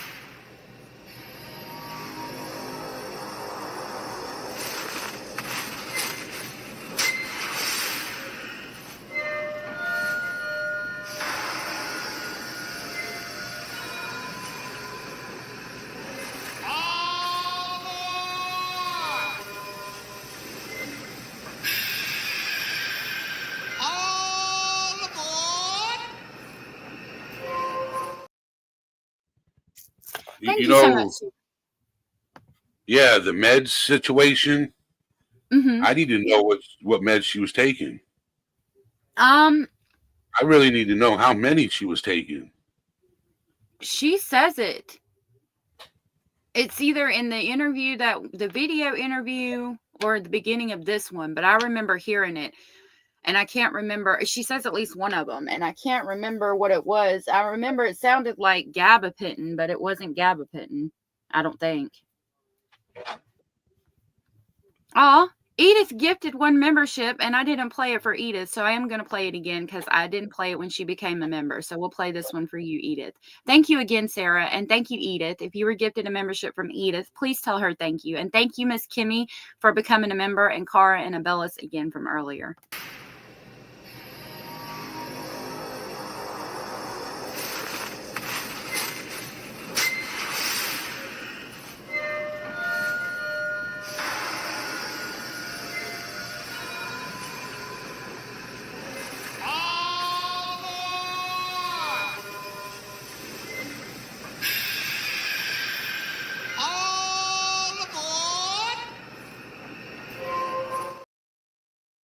Thank you. That was super sweet of you. Thank you so much for being so supportive. The reason why I asked about the medication is depending on what you take, some of it will give you withdrawal symptoms if you go a day without taking it. Okay, especially bipolar medication. Okay. Well, depending on the strength of the dose. But it's not going to make you sleepy. And if you take it the next day, it's like you're back on schedule. So I'm confused. She's lying about something. Yeah, when I've taken bipolar medication, it takes like 2 or 3 weeks to build up in your system, and you're not going to really experience withdrawal unless you've been off of it for 3 or 4 weeks For now me, with for me, I take, yeah, for me, I take high doses, like in the I'm in the hundreds. Like I take strong doses. Right. The ones I was on, you did have those feelings. Okay. You did. The ones I was on. But everybody's different. Right. And thank you for sharing that, because this time, we've been talking about how it takes weeks to build up in your system. And, most people will stop because they think they're good without it because they missed a couple doses, and they'll stop taking it, and then you crash. So thank you for sharing that, because I had not thought about that at all. Posey said she's on Geodon or Zisperdone. I don't even know what those are. I don't either. And the Geodon, I know the Geodon because that's the one that made me think of gabapentin.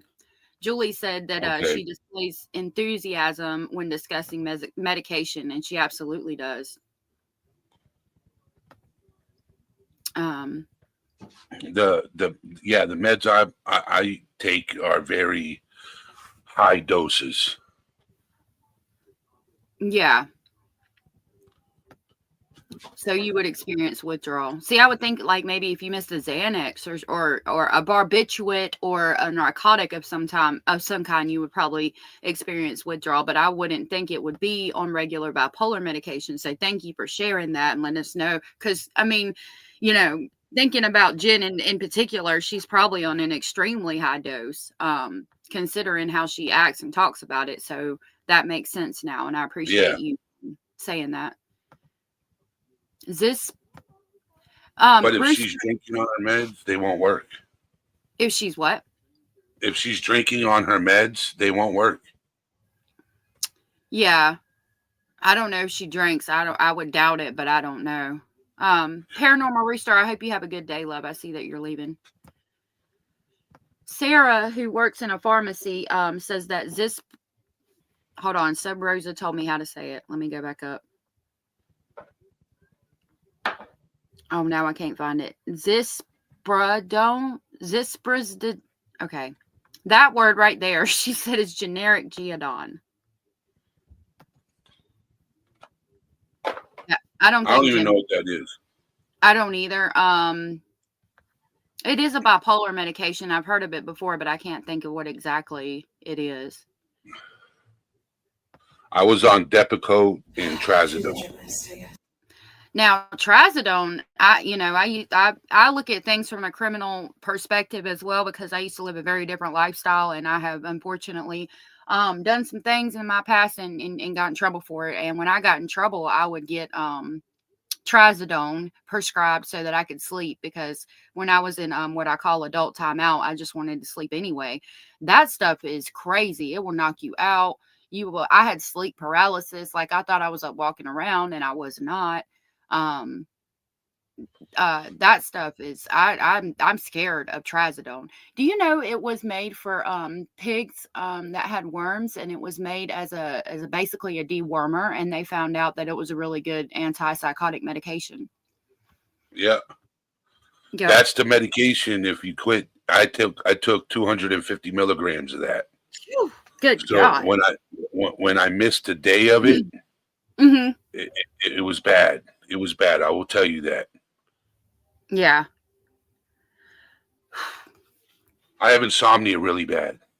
Yeah. You be careful. That stuff is scary. I don't take it no more, but Well, it that's quit good. working And after. I've heard of Depakote. I think they tried to give me Depakote once, but it didn't work for me. I had a really bad reaction. I was taking 2,000 milligrams of that too. Good God. When I tell you my mental health is serious, it is serious. Yeah. I've heard Like you talk about. I'm sorry. Go I'm ahead. battling I battle in my brain quite frequently. So Yeah. I've heard you talk about some things, and I could understand why you would need that.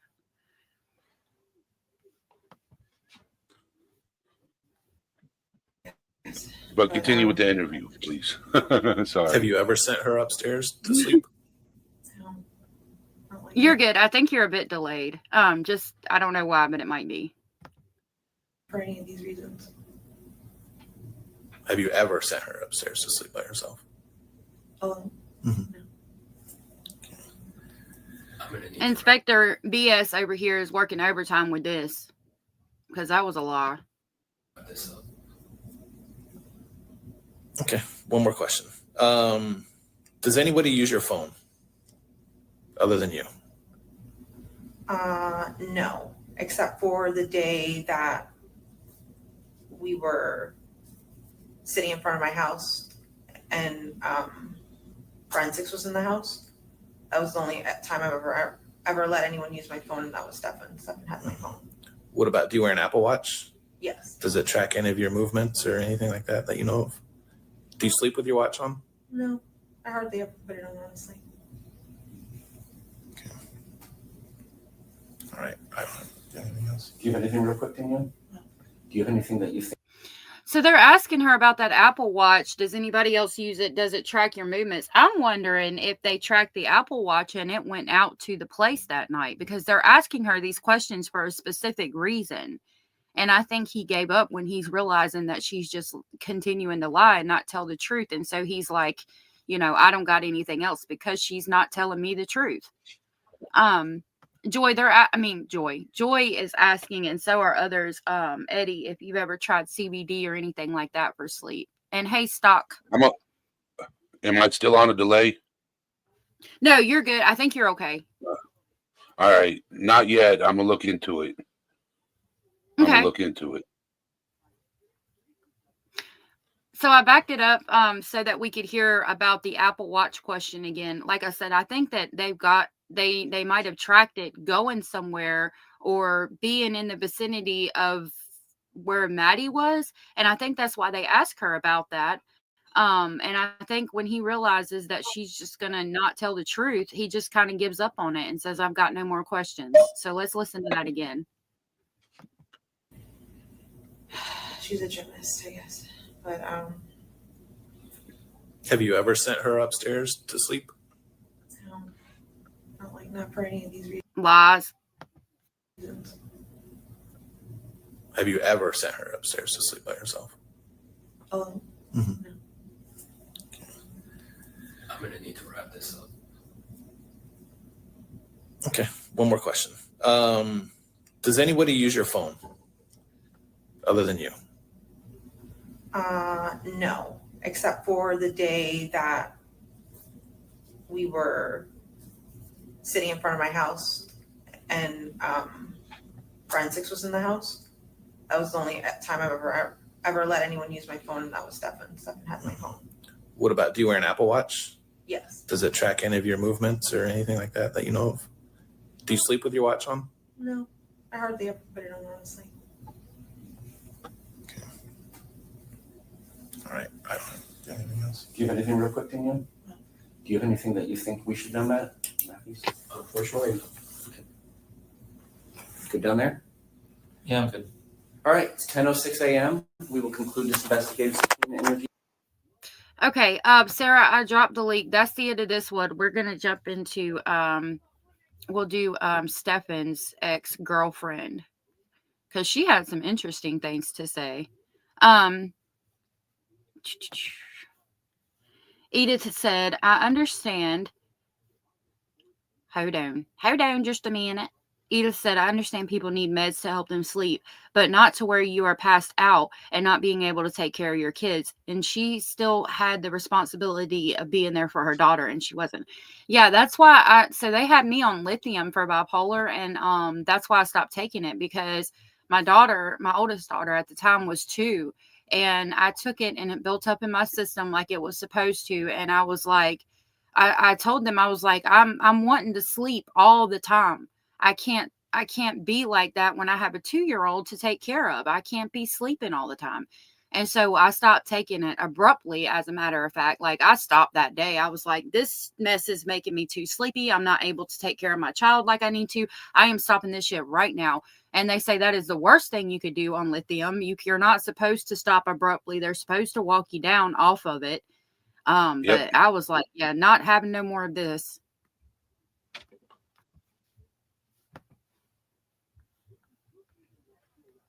But that's just me.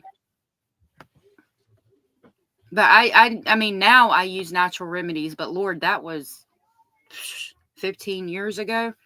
Now I just use normal, like home remedies. This video and took me so long to do. natural. This is an interview. Natural remedies. And I also use. Oh, hold on, y'all. I just saw y'all here. And I also use doTERRA Adaptive, which is for nerves. Hey, Sarah and Cozy. It's good to see y'all. Hey, how's it going? Hey, I was looking Good, for the how are link and I you? couldn't find it. Oh, sorry about that. I hope y'all are doing good today. I'm at work. Oh, I'm sitting in my car on my lunch break. It's gross and gloomy. it is. Yeah, it's gloomy out here. It's actually raining right now, which means my clothes that are on the line are getting an extra wash. I don't know if you can tell by Oh man, can't really that see much sucks. right now. But Yeah. Did you read Gothic's comment? Oh, shaboogies. No, I just wanted didn't. to be included. There's so many people up here. I'm like, hey. Sorry. It's a party. So Gothic said, yeah, I was born with juvenile rheumatoid arthritis in every joint of my body. Doctor thought it was Lyme disease and lupus and messed around for 4 years, allowing it to spread to every joint. Oh my God. That's a bummer, man. I just got diagnosed with lupus, and it's definitely explains a lot of stuff, but now it's like I gotta see the rheumatologist and figure out treatment. Oh, I have man. osteoarthritis. Oh, I am so sorry. it made me realize I'm not crazy, so Right? well, in a good way, maybe, but Yeah. I love crazy. yeah, like I try to be fun, crazy, and make people laugh and stuff, not like make people want to leave my apartment bad crazy. Yeah, there's definitely several types of crazy. Oh my God. I know it's like the other day, like my boyfriend won't watch like creepy stuff without me because the commentary. He's like, you need to do a YouTube channel and do commentary on videos like this because I literally had that turkey video, and every time something like ridiculous would pop up on the scary videos, I'd be like, hell no to the no, no, no. I'm like, yep. And he'd just be laughing. I go, see, that's the good kind right there. Yeah, that's the good kind of crazy. That's what we all want. I'm sorry to all of y'all talking about the stuff you're suffering through. I hate that for you. I wish that nobody had to suffer at all. Hey, Bear Marshmallow and Shauna.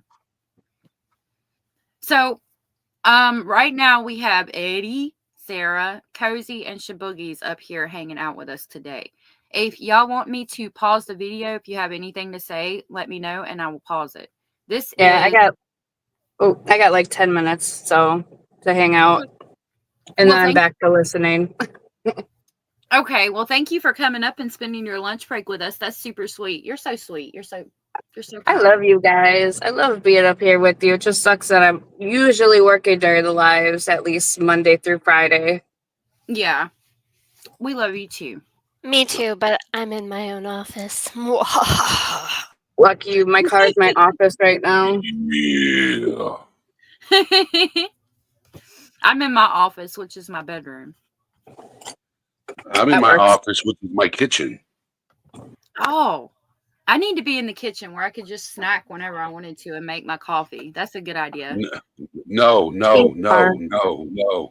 No. It adds weight to your life. Yeah, it probably would. I was gonna start Right. vacuuming, but I'm like, screw that. You need a mini fridge in your room and stuff. Yeah, probably should get one. I need a mini coffee maker. That'd be good for me. Like a little Keurig where you can make your own pods and stuff. Yeah. I need to get one of those. I've never bought one. They were always too expensive. I was like, I'm not spending that on a coffee maker. I'll just use the regular one, but I need to try them. I got one for Christmas and it's underneath my sink because with how much coffee we drink, it's just too expensive to buy the pods. Yeah. See, we drink a lot of coffee too, constantly. I do too. And the downfall of being in the kitchen on the computer is when someone comes in the kitchen to cook, you sweat. Oh, man.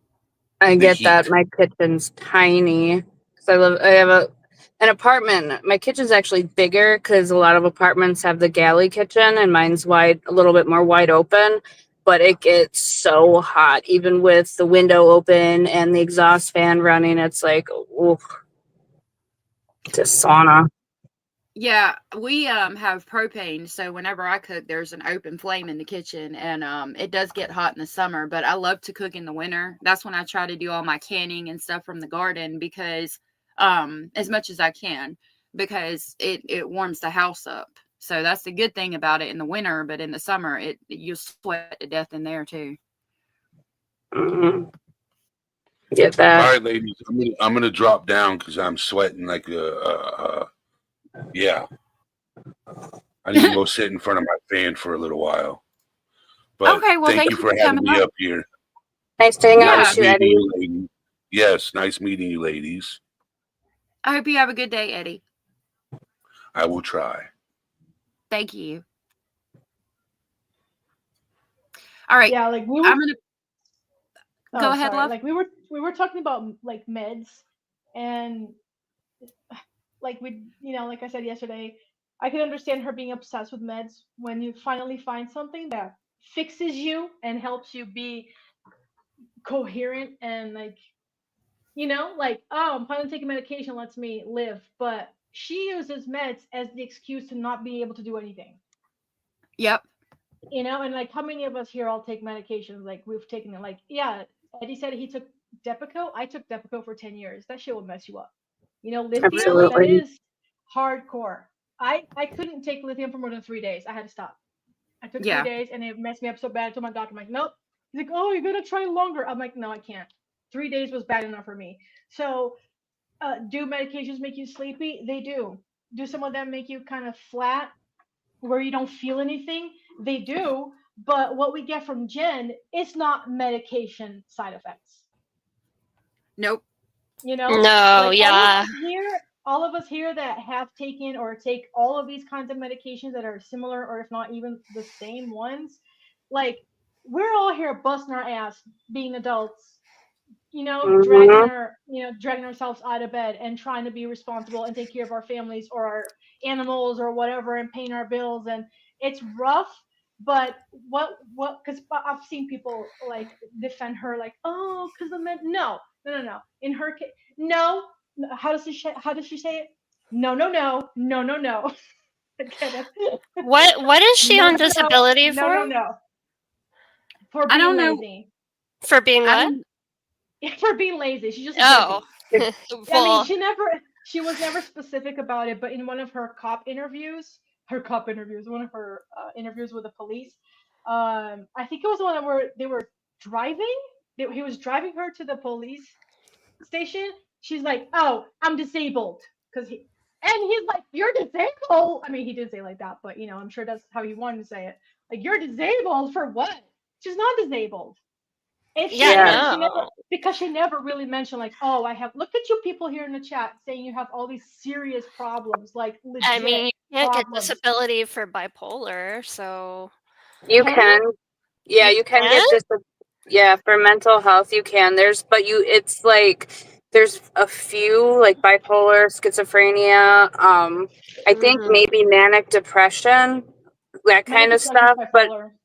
it has to be severe. But there is, okay, so I used to date a guy, his mom, she was just like, she was lazy too. She just wanted to be on disability. And stuff like fibromyalgia is very, you can fake it essentially because there's no, it's not like lupus You and can't prove it, yeah. rheumatoid arthritis. There's no like blood test, like, you know, with the autoimmune diseases that will show up, but it's more symptomatic. It's one of those like fibromyalgia is like it's real, but you can fake it because it's one of those where you rule it out. Okay, so it's not this, you're having these symptoms, it must be fibromyalgia. So Mm. unfortunately, it's one that you can, you know, fabricate, and it really sucks because there's people who genuinely do have it and, you know, suffer with these things, and then there's people who are like, I just don't want to work and I want to get paid, and it's like, come on, you know, there's people who need it that you're taking it from because you don't want to work. Yeah. Yeah, I Yeah, wouldn't put money on Jen Veronica not said needing it. it. Yeah, She said sad. that she went on this date with a guy and they both got drunk and he raped her, and so she got traumatized, and that's her disability. And I'm not saying, you know, saying it like this makes it sound like I don't believe that women go through this, because like I've been through that. But and that shit's traumatizing. How many of us here have been in abusive relationships, you know? Oh, And you're right. Just got traumatized out of one. forever. You know what I Yeah. mean? Yeah, you're traumatized for years. But that doesn't Mhm. make you disabled, even though it can be crippling, you know? Yeah.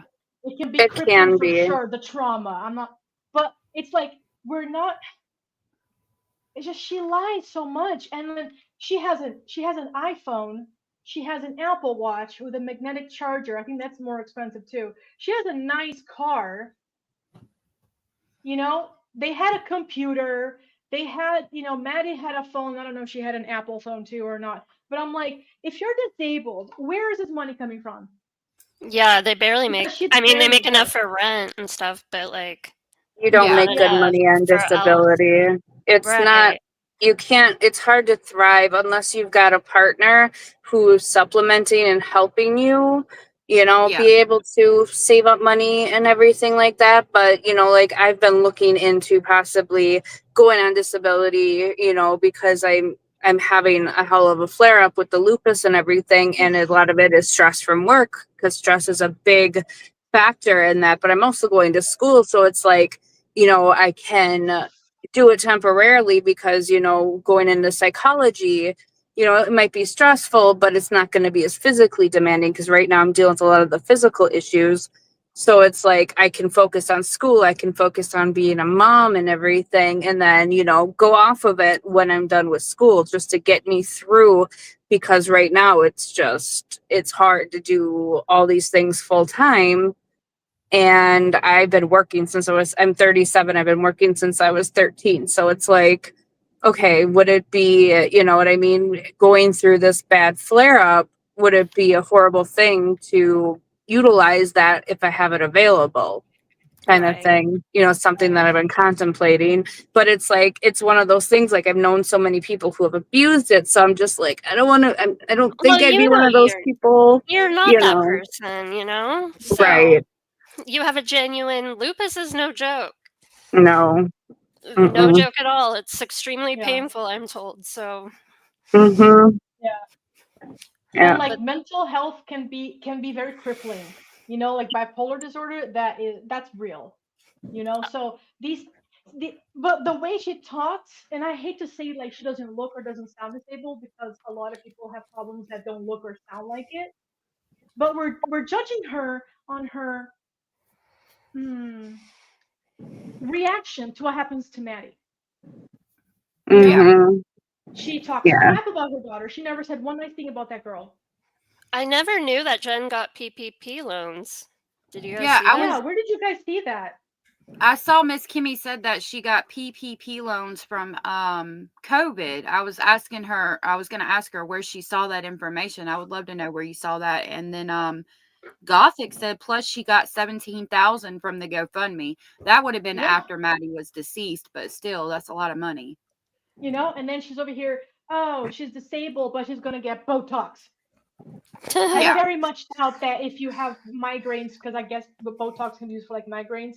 If I, that's yeah. what does Medicare cover that? I don't think so. Hmm. I don't know what, I know my insurance covers it because I get it every 3 months because, yeah, migraines. But I don't know. I guess maybe that will be something that I'll be able to find out once, you know, if I do end up getting Medicare, Medicaid, or whatever the insurance is. Then I can tell you if they still cover Yeah. it, You know, so since but I've So been we getting put it. together all of these things, and we're all just, none of us here are lawyers, right? We're not experts, we're not detectives, right? We're just like true crime buffs. We're just true Mm-hmm. crime addicts who are emotionally involved in this case because we are incensed. Ooh, nice word. That this woman, first of all, hasn't been arrested yet, but we're praying and hoping that she will. Her time will come. Her time will come. This is not going to end this way. But that she is so nonchalant, and she's, yeah, oh yeah, so we sleep together. Oh, I sent them up to their room, and like you can tell that she's lying because she keeps contradicting herself. And then when you listen to all the other interviews, so well, we're okay. like, we start to put all this stuff together, and then we see what kind of person she is, you know. And it's not the meds that's the problem. It's not her problem, mental problems the problem. It's just her lack of character. So they said they found it on guilty of crime. Her LLC was Jen Soto LLC, I'm assuming. And Rachel said guilty of crime, found the PPP loans, and they were all forgiven, so she didn't have to pay anything back. Oh, I'm gonna look. man. Yeah, I'd All love right. to see those financials too. I'm gonna try to see if I can find that. All right, my lovelies, I gotta hop down. I gotta go back and slave away with this prescription filling that I do. But I'm it was, sorry. no, it's okay. I'm off in 3 hours, so I'll be listening to you while you're on, and you make my day. Oh, well, thank you for coming up. Yeah, thanks for having me. I'll talk to you guys down in chat throughout the day when I'm not too busy. Okay. Have a good day, love. Bye. Thanks. Bye. See y'all. Bye. All right. So we're gonna hold on. I was eating a piece of candy. Sorry. We're gonna listen to Stinky Magoo's ex-girlfriend and see what she has to say, because she says some interesting things about Stefan. Oh, I've never heard this. You haven't? Oh my God, girl, you are in for something here. If you guys have something you want to say, just let me know and I'll pause it and you can talk. Hello. Hey, how are you guys? I'm Detective Small with the Simi Police. So I do want to say real quick, this one took me a really long time because I had to go through and listen and stop it every couple of seconds to try to type what she says because it's hard to hear. So you will see words pop up. That's what it sounds like she says to me. Yeah, Stinky Magoo. I've used that phrase for a long time, so that's what I'm calling Stefan. Over here at Allegedly Speculating, Stefan is Stinky Magoo.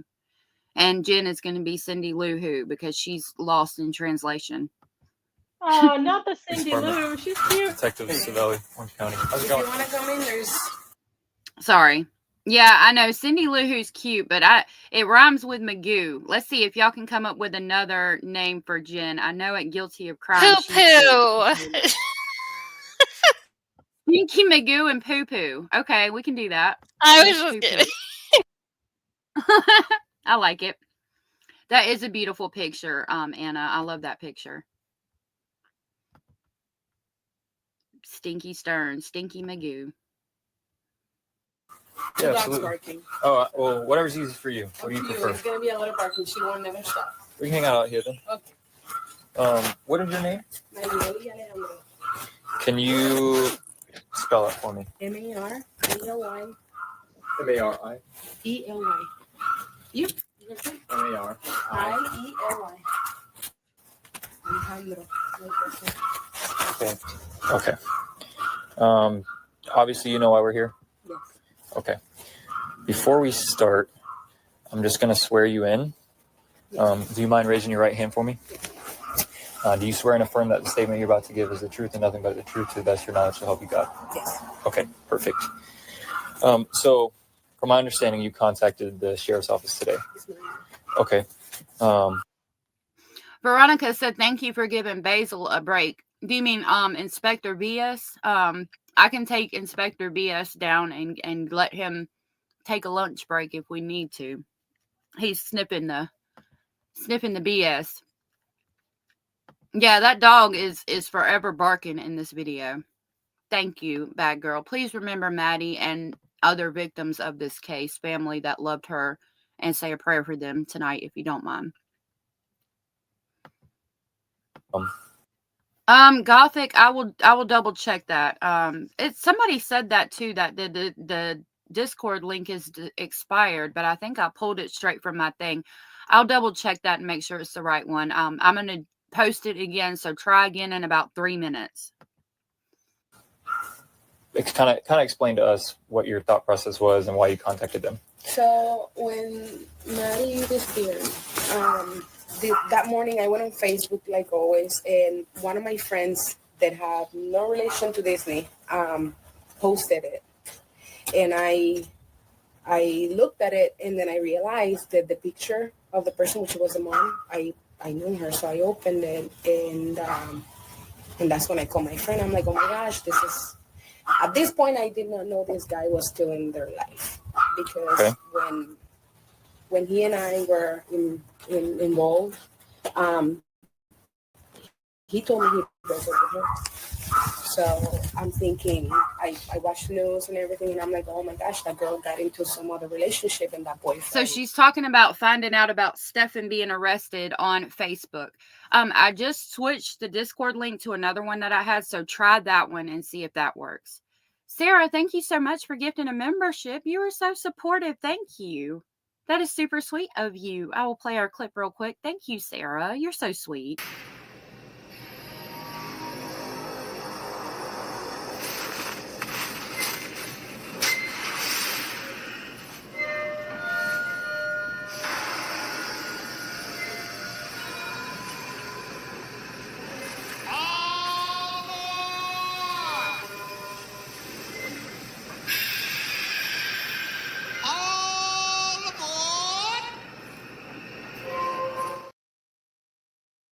Thank you for being so supportive. I've got to walk in the kitchen and refresh my coffee, so we're going to listen to this for just a second, and I will be back. I'm carrying you with me so I can hear what they say. You know, that's why I didn't call you guys that day. Then this morning I was in the parking lot at work waiting, and that's when someone behaved. So that's when I figured that was her boyfriend still. And that's when I felt really bad because I met him in 2022. By the end of 2022, we worked together at Disney, and there was like a little group of people that would meet up. We met up a few times to play board games, and consequently with that, he and I started seeing each other more like hanging out here, playing board games, and then it progressed. It progressed once he told me that he was in a relationship. He told me that she opened a relationship so she can date someone else, Jen. Okay. And then it went downhill from there. And then they ended up breaking up. Then he and I started, seeing each other. Okay, let's see if the dog doesn't bark. Okay. Sorry. So that's weird to me. She said that he said Jen opened the relationship so that she could start dating someone else and that it went downhill from there. So, I mean, is it like, did they have an open relationship?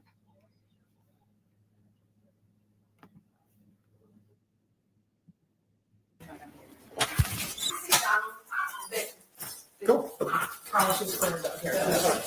So that's when I realized that I'm sorry, I'm gonna pull up. You're gonna.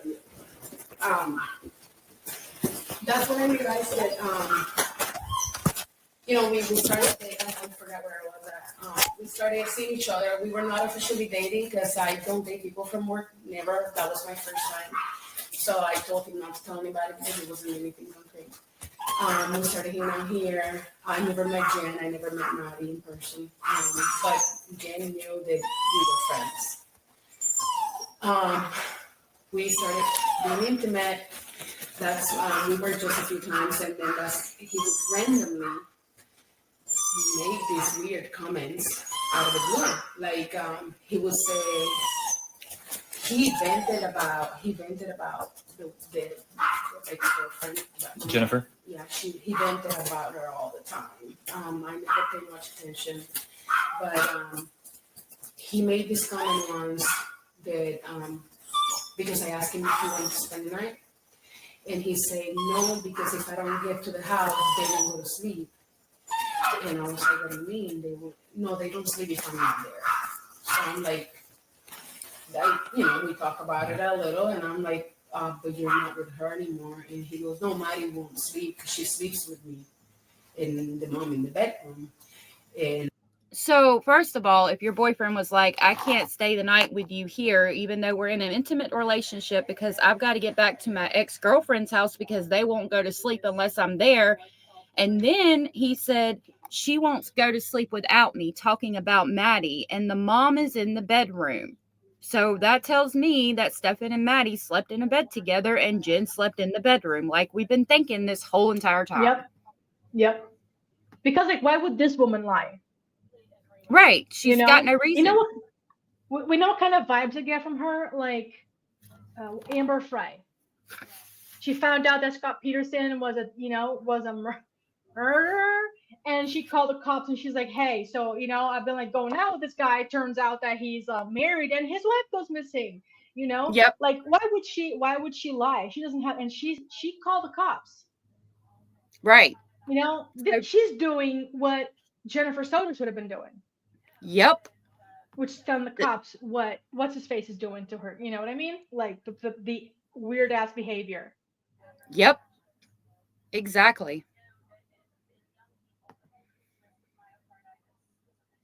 And I was like, but how old is she? Because I thought she was 12, and that's when he said, yeah, but he said something about her being autistic, but not being like. She's high functioning? Yeah. Okay. And then I'm like, but she's still 11. So he used the fact that she was diagnosed as autistic as an excuse to lay in the bed with her, at least when he's talking to this girlfriend that he's being intimate with.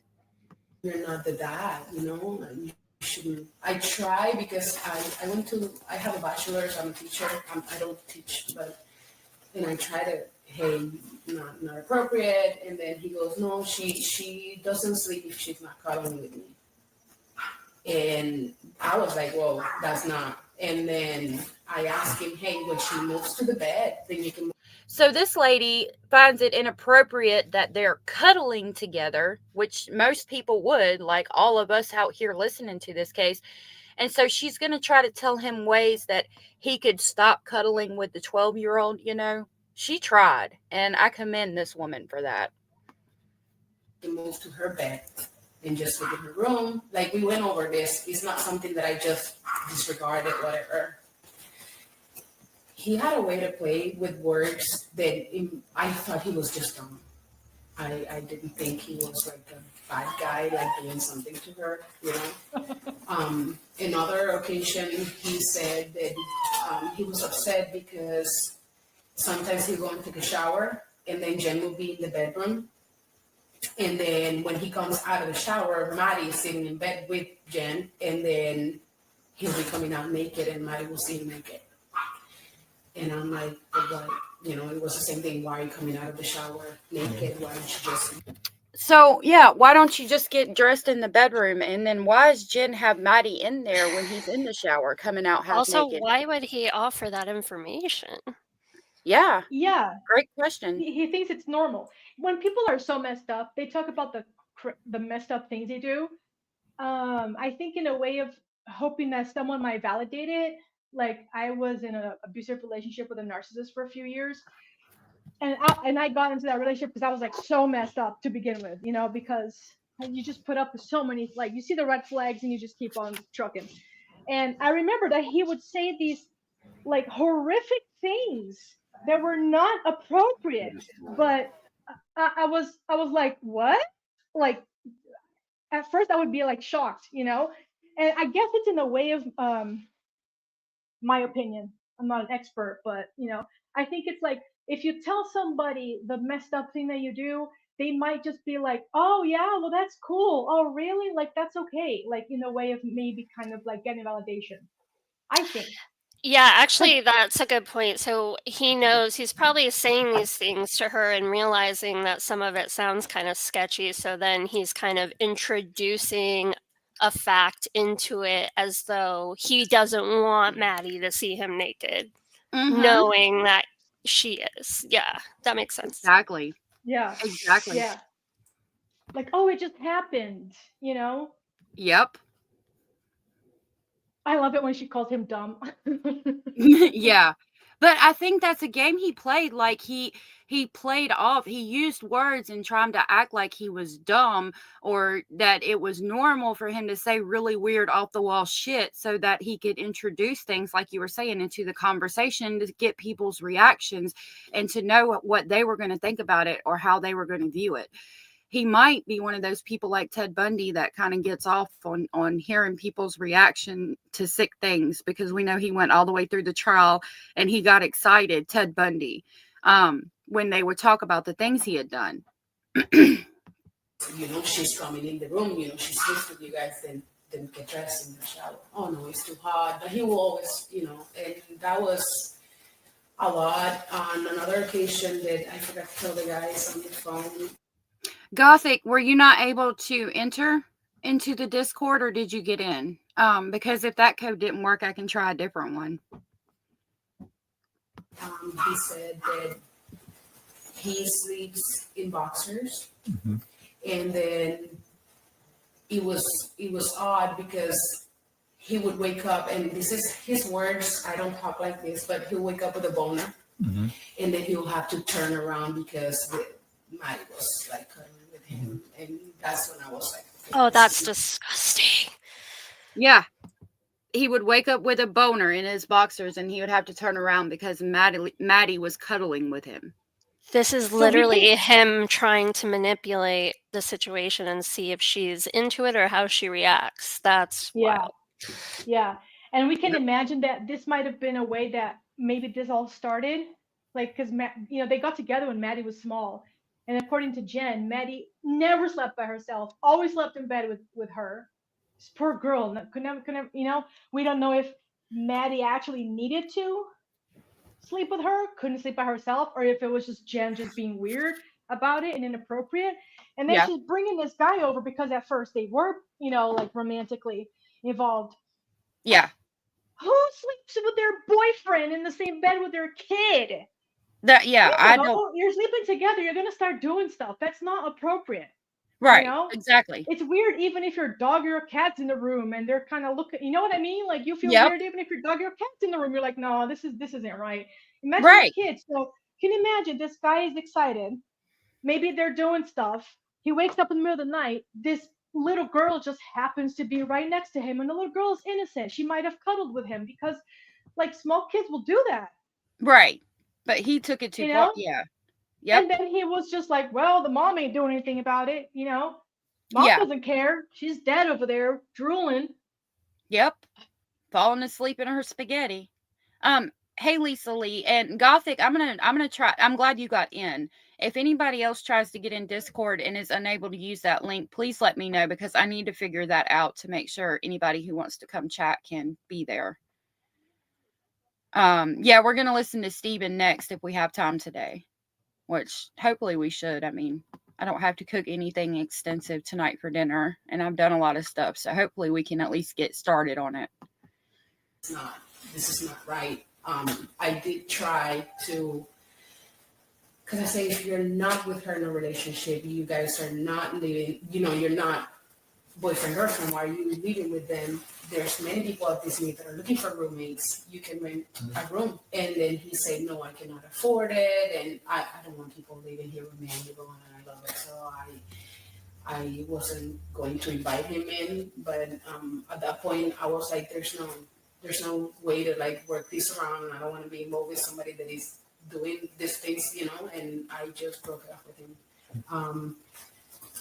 He was very controlling, and he would like try to manipulate. And for instance, at work, he wanted us to stay friends. I'm not a person that want to stay friends, so I told him that while we're at work, if we need to talk, we will talk. But other than that, I don't want to keep friends. And he tried to force me into keeping my friendship. He started harassing me at work, and that's when So we know from listening to her that he started harassing her at work after they broke up. He wanted to stay friends. She didn't want to stay friends with him. Okay. And he's harassing her. He's a controlling person. He's chasing her around at work. And she even had to go to, you're going to hear that she had to go to their manager and get them to move her because of Stefan not leaving her alone. So then I think about Maddie at school and the whole hoopty thing. I really do think that it was because she was worried about Stefan seeing her talking to a boy or something at school when he dropped her off or acting weird in the pull-up line or something like that. I really do think that's why he supposedly said that he wouldn't drop her off by the school because of some kind of driving a hoopty or whatever. Now we know on that day in particular, it was because she was unfortunately deceased. But if he had actually dropped her off at any other times, could that be why she didn't want to be seen? But did you see? They all said that he never dropped her off. Yeah. You know what I mean? So like that was just a lie that, oh no, I dropped her far away because she was embarrassed. Like he's really good at coming up with like all these little details for lies. Like Jen sucks at that. But he's really good. Oh, he looked in the rear view mirror. She was fumbling through her bag, like looking for earphones. Like, what? You know? Yeah. So he's really good at coming up with all these little details while Jen just stays on script and then she just mumbles. But I mean, I do agree with what you're saying. Like if it had been a habit of theirs of him dropping them off, But then remember, they were always on the phone call. They were always FaceTiming. The best friend was like, if she was talking to Maddie and what's his face arrived, she would have to like stop talking to her friend because she had to go with Stefan. Yep. So he was controlling this little girl. Yep. Khalees said it sounds like Stefan was telling her he wasn't paying to live at Jen's. And that's a good point. And Jenny said he's harassing her at work. Imagine how he treated Maddie at home. Absolutely right. I threatened him, like, if you don't stop, I'm going to go out of HR or I'm going to call the cops. But it's just the fact that I feel like if I had said something, but sometimes you wouldn't think. I just thought he was dumb, When were you guys in a relationship? I don't remember when it started because it transitioned from being friends at work but we were done by end of April. By May 3rd is I found, because I have to take screenshots of messages. Back then is when I Obviously, April of last year, yeah, 2023. 23rd. Okay. That's when I told him that he was no longer to talk to me. You know. Okay. And when you guys were in, whether friends or in a relationship, during the same time frame as when he's disclosing all these things? When we were intimate, that's when he started, disclosing these things as he was venting about his situation in the house. When I was Colleen said, what bothers me is how she says we this and we that when she wasn't even there. Yeah. That's Does this woman have children? I don't think so. That's interesting. Yeah. She's going to school supposedly for I think something to do with children, and because she was talking about her bachelor's a minute ago, and that's what she referenced as far as like knowing kind of what's appropriate and what's not. So I don't think that she has children, but she's going to school for something involved with it. aware that he moved out, then I was, a little more okay. He's out of that, but I don't know. Nobody knows. Did he ever actually disclose of? They redacted it. No. The only thing is that they cuddle in bed, like because when he told me that she sleep with them in bed, my naive thinking was that it was Maddie, mom, and him. And I did talk to him. Okay, she sleeps, and he's like, no, she needs to be right next to me because she likes my body warm. Which I'm sorry, but to me that was disgusting. So the ex-girlfriend is saying, when he said this, I naively thought that he was talking about him, Jen, and Maddie being in the bed together. But then he told me, no, she sleeps. She has to be right beside me because she wants my body warmth. Again, telling me that it was just him and Maddie in the bed.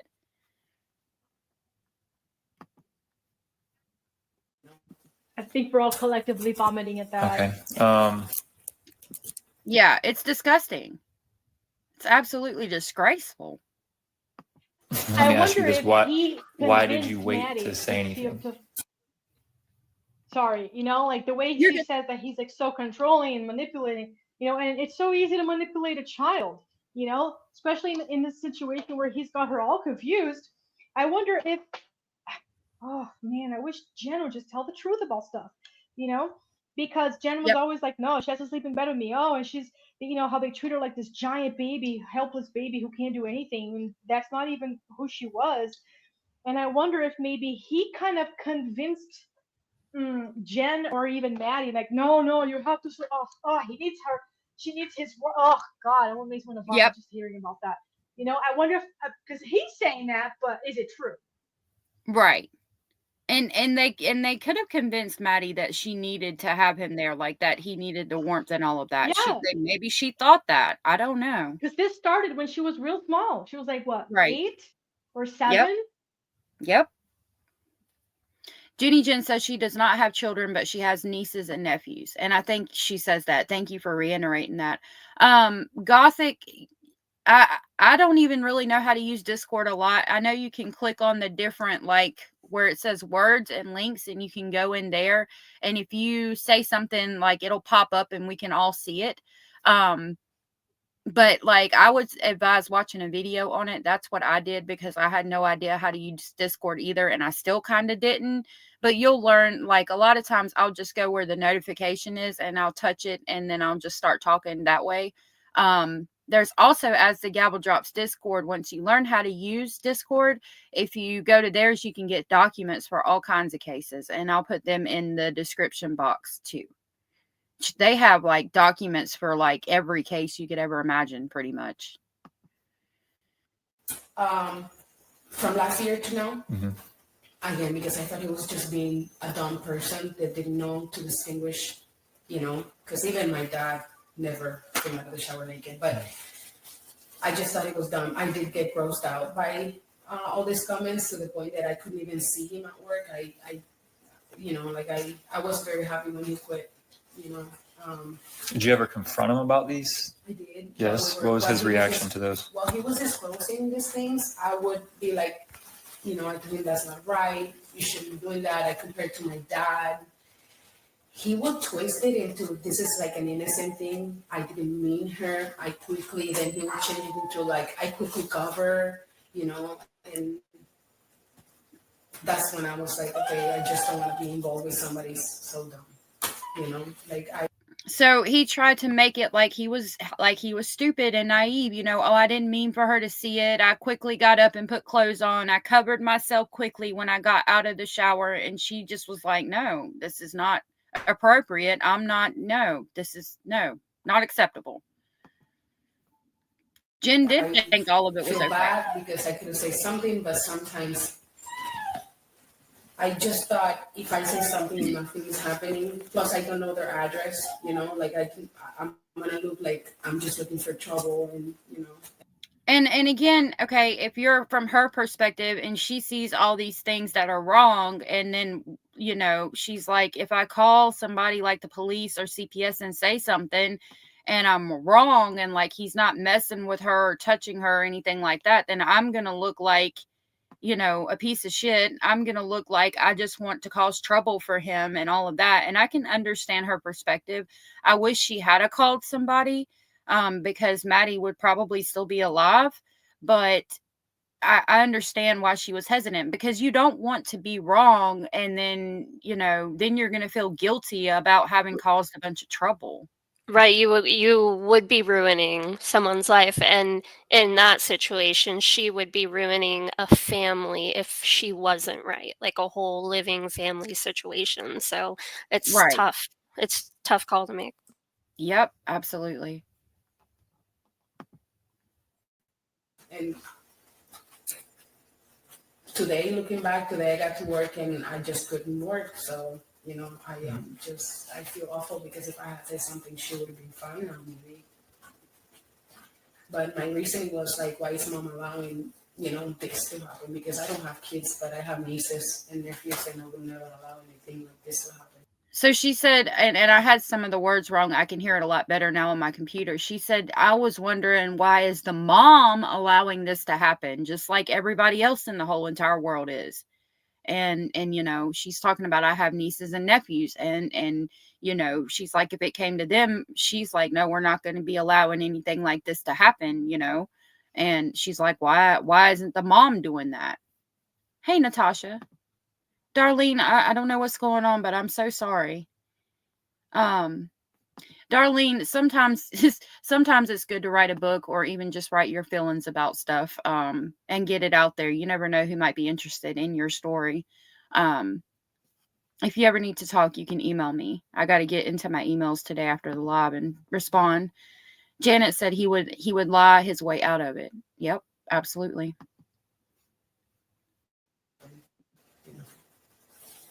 You had mentioned that he was possibly like a roommate. So did they start off?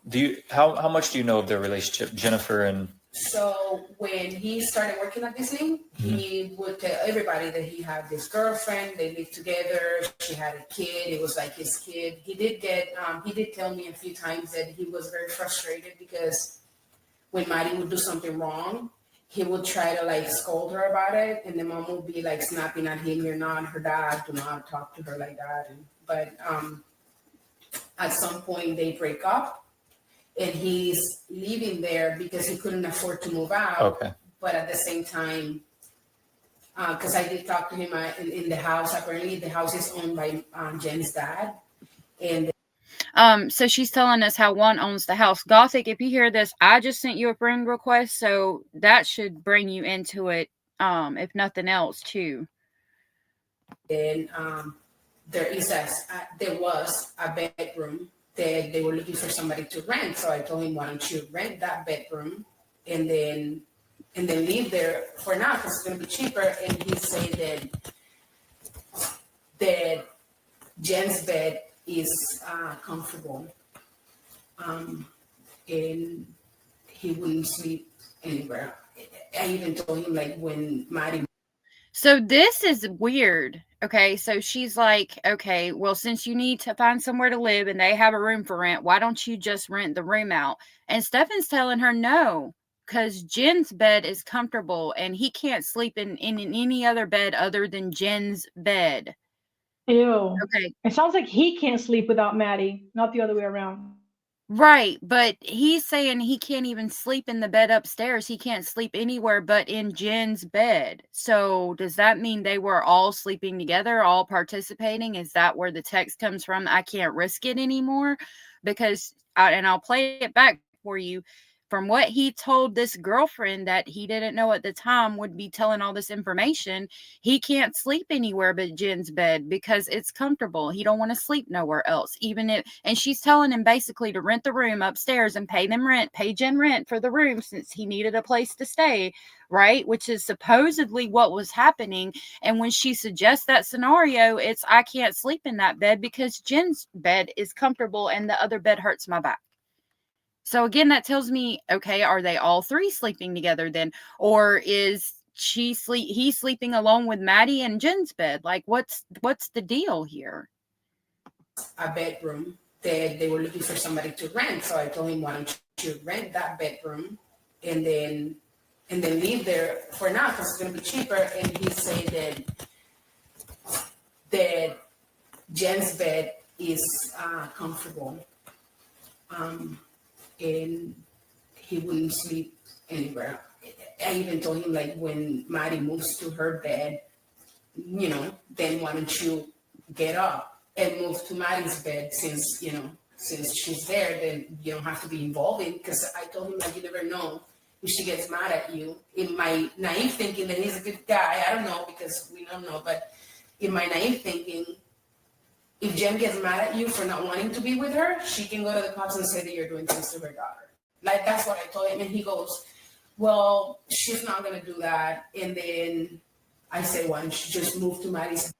So she's saying, okay, if you have to sleep in the bed, then after Maddie goes to sleep and you've cuddled her and her body warmth and all that, then why don't you just move to Maddie's bed? Because, and thinking like a normal person, she's like, if Jen gets mad at you, what if she calls the cops and says that you were doing things to her daughter? Because she doesn't know that he actually is. He says, Jen's not going to do that. Is that because Jen knew? Number one, I have questions about that statement. How do you know? So he already knew that Jen wasn't going to snitch on him or say anything about what he was doing to Maddie. So that tells me there that Jen knew, because he's saying Jen's not going to do that. Jen's not going to snitch me out. And then she's telling him, why won't you just move to Maddie's bed when they've fallen asleep? Bed, sleep in her bedroom and have them both sleep in the other bed. That way you are separated from all that. And he goes, no, Maddie's bed is very uncomfortable. So I'm like, okay, you have a kid sleeping in an uncomfortable bed. That's all my reasoning. And again, yeah, he's coming up with another freaking excuse. Another excuse. Oh, I can't sleep in Maddie's bed because it's uncomfortable. I can't sleep upstairs because it's uncomfortable. And her, being a normal person is like, okay, well, why do you got a kid sleeping in an uncomfortable bed? Then what's, she's having a normal thought process that all of us would. What really and stands then out? immediately she breaks up with him. Yeah. That's what a normal person would be doing. Like the first time that Jen, wakes up and looks to the side and sees this grown ass man cuddling her daughter, the thing she should have done is kicked his ass out of bed right there, beat him up with a baseball bat, and then call the cops and like, come pick him up or else I'm gonna do him in. You know what I mean? Yep.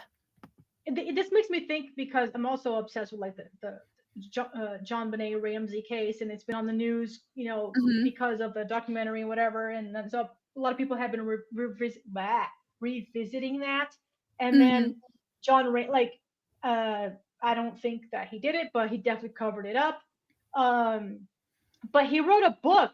I don't know if he they wrote a book about it, but I think he made a comment like, I think he was being sarcastic, like, "Oh, I wrote a book on how to act innocent, or how to act like a grieving parent." He said something to that effect, and that just makes me think, like, yeah, exactly. Like, like OJ, like if I did it, you know. And then Jen Mhm. is like, when she says to the cops, like, I don't know what you want me to say. I don't know what you want me to do. It's like, how about you do the right thing and tell the truth and say what actually happened? You Right. know, this Yep. woman over here, she's like horrified. He's like, look what happened. You did this. Why aren't you? And she's like giving all these logical reasons, like, why are you sleeping in the bed with a girl? Yep. How is this normal? How is this okay? And she was so grossed out that she couldn't even see him like we all are. We can't even see his dumbass face, you know? And then Yep. Jen, of course, Jen knew. She knew. Yep. Unless she, I mean, there's no way. There's no way. There's just too many signs that she knew. Yeah. I mean, again, it really is profound when she says, you know, you probably shouldn't be doing that anyway, because if Jen gets mad at you, what if she calls the cops and says you've been doing things to her daughter, not knowing that he actually was? And he says, oh, she's not going to do that. How do Oh, you know that she's not going to do that? Because she already knows what you're doing? and she signaled in one way or another that it's okay, that she doesn't mind, Yep. you know? And like, let's pretend that Jen had absolutely no idea. She's the most oblivious potato in all of potato land, right? Mm-hmm. Because she takes her pills and she completely passes out, and she is so clueless that she doesn't think a man could do something to her kid. Let's just pretend that she's actually innocent of that for a second. Let's suspend all disbelief, you Yeah. know? Mm-hmm. When the cops are start asking her some certain questions, a normal person would be like, wait, why are you asking me this? Like, you know what I mean? Because the, the cops don't ask questions just for asking. They're asked, oh my God, I can't talk today. They You're ask good. questions for a reason. They want a Mm-hmm. specific answer. They want a specific information. So they're very specific with what they're asking, like about the menstruation, because they're trying to figure out if she's pregnant, if maybe that was a reason why. And we still don't know. You know, maybe we won't ever know because she's a minor. She was a Yeah. minor, you know, but we know when the cops start asking you questions, and then I mean they flat out told her and showed the photo. You know, after she's playing dumb, he showed her the photo and she looked at it. She's like, no, I don't recognize anything in that photo Yeah. of the abuse. And then the other time that when they showed it to her again, she was like, no reaction. And she's like, oh, well, I want to believe, that, no, but I want to believe that he's a good guy. I think anyone of, like, everybody can get fooled, okay? Anyone Mm-hmm. can be conned. We can Oh, all be yeah. fooled, and we will be. None of us is perfect. You know, Right. we ignore red flags. We don't see them. People can be excellent manipulators and liars and whatever. Let's pretend that, you know, let's pretend she didn't know. When the cop tells you, you go, what? What are Right. you seriously what do you mean he did this to my child? And then when they show the photo, she should have vomited and exploded all at the same time. Like, you know what I mean? Like, how would you how like, I cannot believe he's doing, like, have you arrested him yet? Can I go over there in that room? You know what I mean? Yeah. Any normal person, if they were innocent, would not have covered up for him. Right. Exactly. And I don't know about you guys, but if anybody has a pet, and if somebody in your family accidentally leaves the door open and your pet is missing for like a minute and you're freaking out, the first thing you're going to do is accuse that person. But you left the door open, but you left the gate open, but you left them up. You know what I mean? For Yeah. your child. Yeah. Because that's what we do. We're like, even if it's like, you know, the person Yep. that you trust, you're like, but you left the gate open. And she's like, oh no, but I don't want to believe that he did anything evil to her. You know, oh, Right. the sex stuff is okay, but he didn't really hurt her. Yeah. If she didn't know anything, she would have been flipping out, like you said. What did you do? You dropped her off. Where did you drop her off at? What happened? Exactly. What is going on? But she knew. And she There's said no to the way. cops, oh, I never questioned anything. I just believed all of his story because all the details make sense. Yep. Bullshit. Hey, Kelly, and hey, there was some Jeannie B. Thank you for being here. And Kelly, I'm glad you were gifted a membership. That's awesome. I just wanted to get away from this guy at that point, and I was thinking that Jen would have Maddie's best interest in not letting anything happen to this kid. I'm sorry, I just don't know what else to tell you. Okay. Does he still work at Disney? No, he quit. No? I don't know exactly when, because I I didn't want to be involved. So, but he did quit. He did tell some people that, and this is as it was happening, that he had a job lined up in another state, but then about not even before Maddie disappeared, somebody, because people at Disney gossip, somebody was saying, oh no, he's living in South Florida with his mom. And then that's when I was like, oh, okay, so I hope he knows that, you know, he can come up here and help look for Maddie. Wait a minute. Okay, so she said that when he quit Disney, he said he was getting a job in another state. That's a weird comment to make because we know he wouldn't have went. I mean, not with the way he depends on his parents. There's no way he wouldn't have went to another state. So I'm wondering if he told her that because he knew he had given her more information than he actually hoped to give her by these conversations they had. And he wanted her to think he was gone to another state. And somebody at Disney is basically telling her, no, he's with his parents in South Florida. Yeah, yeah. But Jen said that it was his father that was trying to get him a job, and I think his father also said that, and then it fell through. What do you mean it fell through? He's a lazy. Yeah. I can't. I just go off on these two. I can't. You know, it fell through because he didn't want to do anything. Yep, he didn't want to get his ass out of bed and go to work. I mean, maybe it was out of state, but for his father, you know what I mean? Yeah. Yep. I mean, his father does realty or something, so I would think that it would still be in that general vicinity. But again, Stinky Magoo don't even want to get up and take a shower. He ain't getting up and going to work either. Boyfriend. I just thought Jen had another boyfriend. What did he do at Disney? He worked attractions. He was an attraction operator.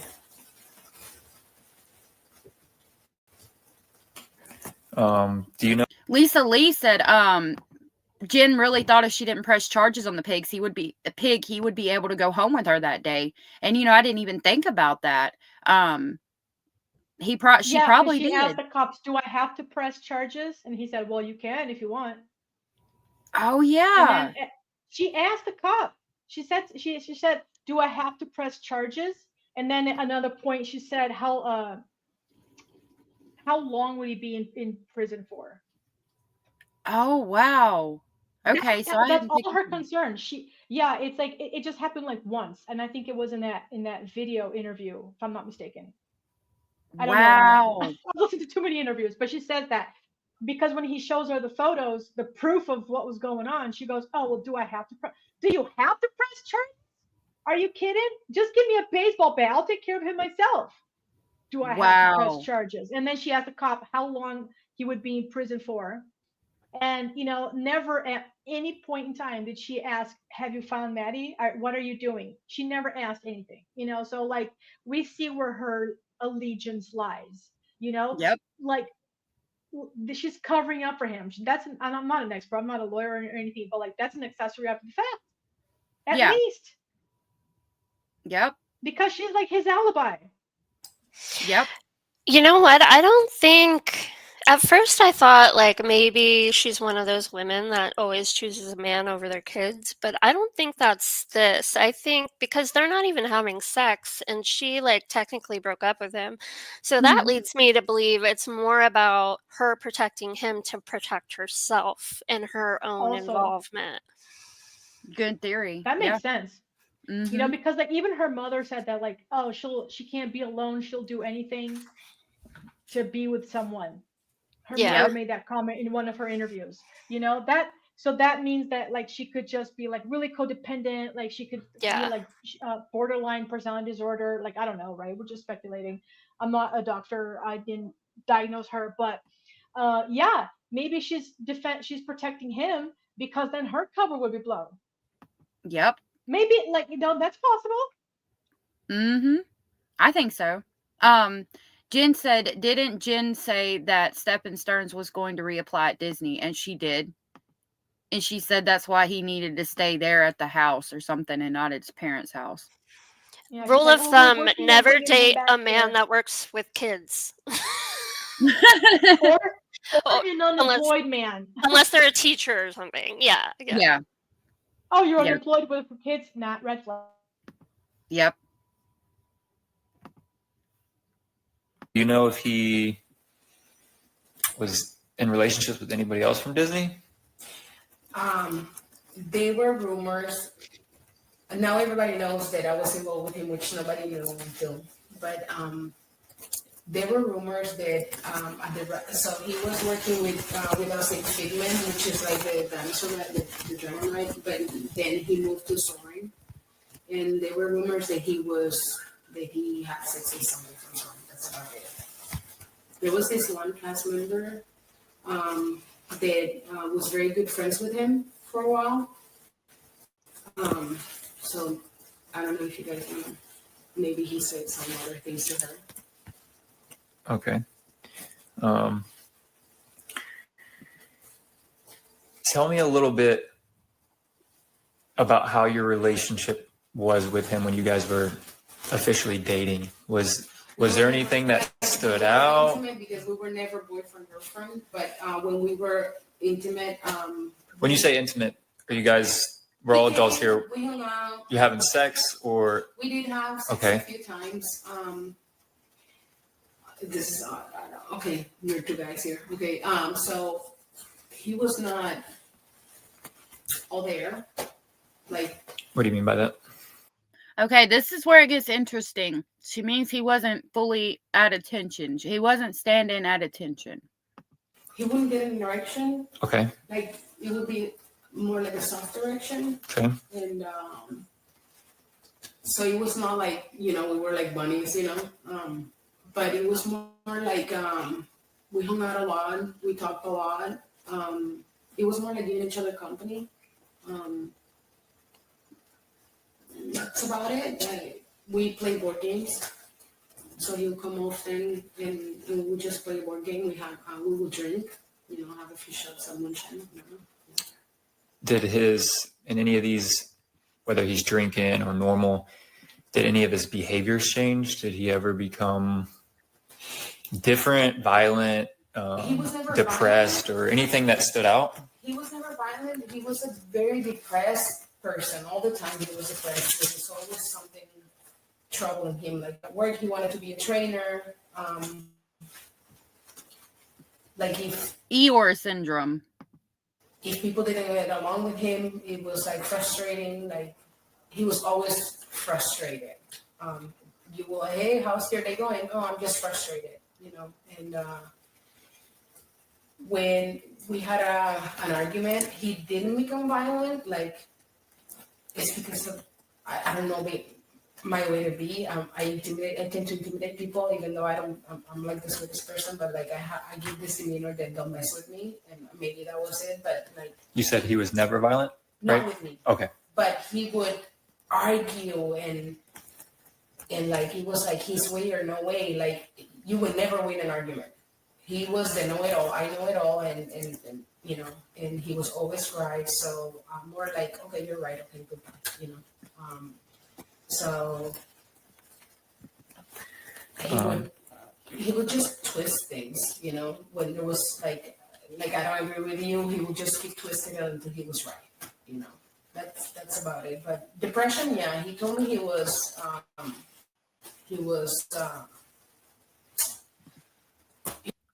Kalisa said the YouTuber Grish also has a theory that Stephen was providing meds to Jen as long as she had her pills from him. Maddie was available to him, and that's a possibility. Grish is always is another good YouTuber. I love his way of thinking and his style. If you guys want to look him up, it's Grisch. Definitely check him out. Rachel said I call it poor me syndrome. Yeah, that Eeyore syndrome. Woe is me. It's all bad. Oh my God. Yeah, I can't. It wasn't like he takes Adderall, that medication. So he said that if he didn't take Adderall, he wouldn't function. I was trying, in the time that we talked, I was trying for him. Was it his Adderall? But he wouldn't. Was it his Adderall or Maddie's Adderall? I wonder. When you guys were intimate, did he do Oh, sorry. Did he do anything specific? Did he video? No, was I don't he? know that happened, but one time. Trigger warning. He had me late.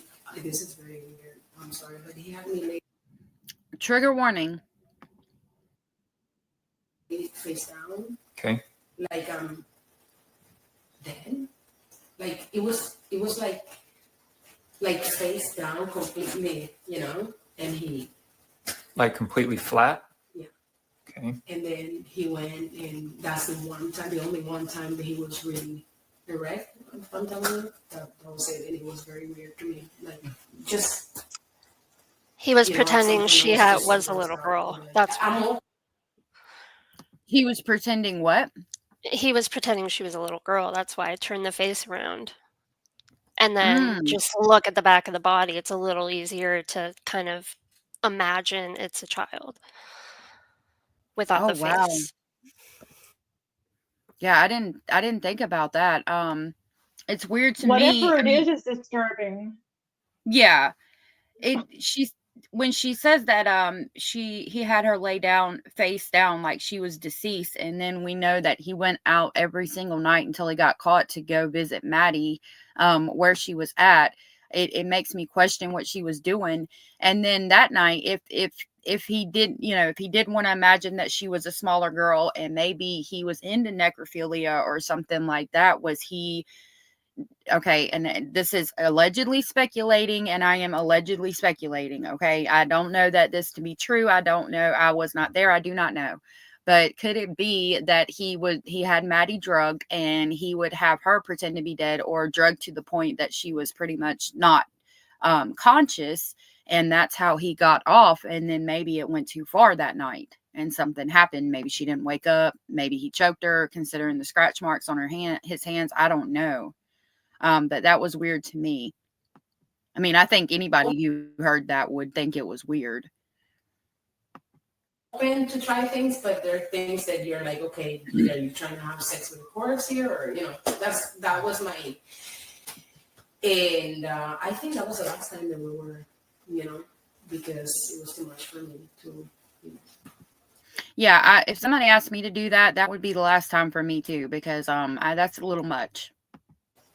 It's really hard to see that person at work all the time. Yeah, and when I spoke with the coordinators, which is like an assistant manager, the few times that he would stare at me from afar and just stare, you know, and his goal was to make me uncomfortable.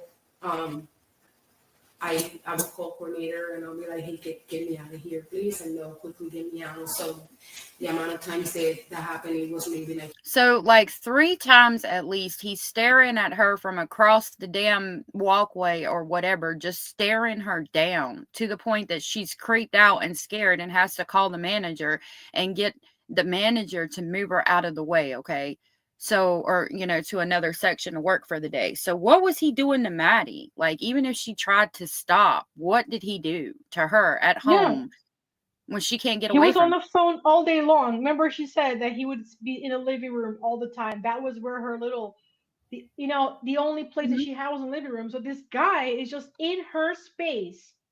If she goes to sleep with her mom, that dude is there. If she's in her Yep. little bedroom, he's sitting on the couch right next to it. If she's in school, he's texting her. If she's at home, he's FaceTiming her the whole time. He didn't let her breathe, literally. He was in her space the entire time.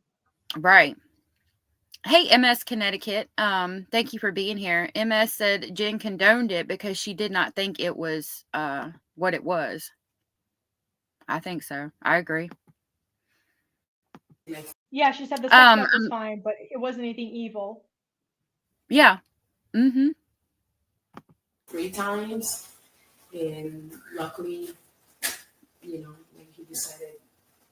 There was one time that once I found out he was going to work in my attraction, I just called out.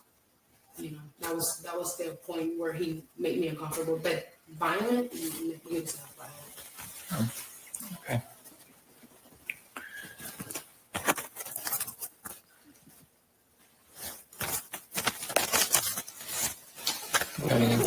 Do you know his first and last name? His name is Stefan Stearns. Okay. You know his birthday? I'm really bad with numbers. That's okay. No, but I know he's 2 years younger than me. But you know his first and last name? Yeah. And it's a gentleman that was arrested? Yeah. And I know that his parents live either no Sarasota or gentleman. south of Sarasota. Did you meet him at Disney, or did you meet him prior to? No, I'm sorry, honey. What did you say? Oh, I'm sorry. Because he said the gentleman. I'm like, he's no gentleman. Sorry. Oh, yeah, no doubt. He's not. He's a disgrace walking upon the earth. Like Liddy said, he stalked, talked, and abused her. Disney. Okay. Yeah, he was training when I was already working in trash. And how long after you met him did you guys start this? That's the thing, like, so I was thinking about it today. I started working that attraction I trained in August, then I started working in October because I went on a month-long vacation. Mhm. So that's when he was training. Mhm. There was a lot of new people then, so we all kind of clicked together. And then that's, I would say, by Christmas, we exchanged gifts, you know. Okay. So by Christmas and then by April, it's done. By end of April. So it was like quick, for maybe 4 months then. Yeah, because we didn't go intimate quickly. Okay. No, it was When you guys were at Disney, did he ever? Abella says Stefan even got Maddie to break a play date with her best friend so she would be with him. And you're absolutely right.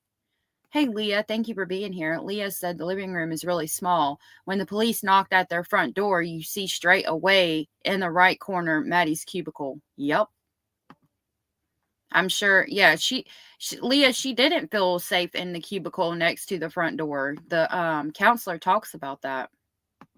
Ever drive around like in the woods or anything like that? Was he an outdoors guy?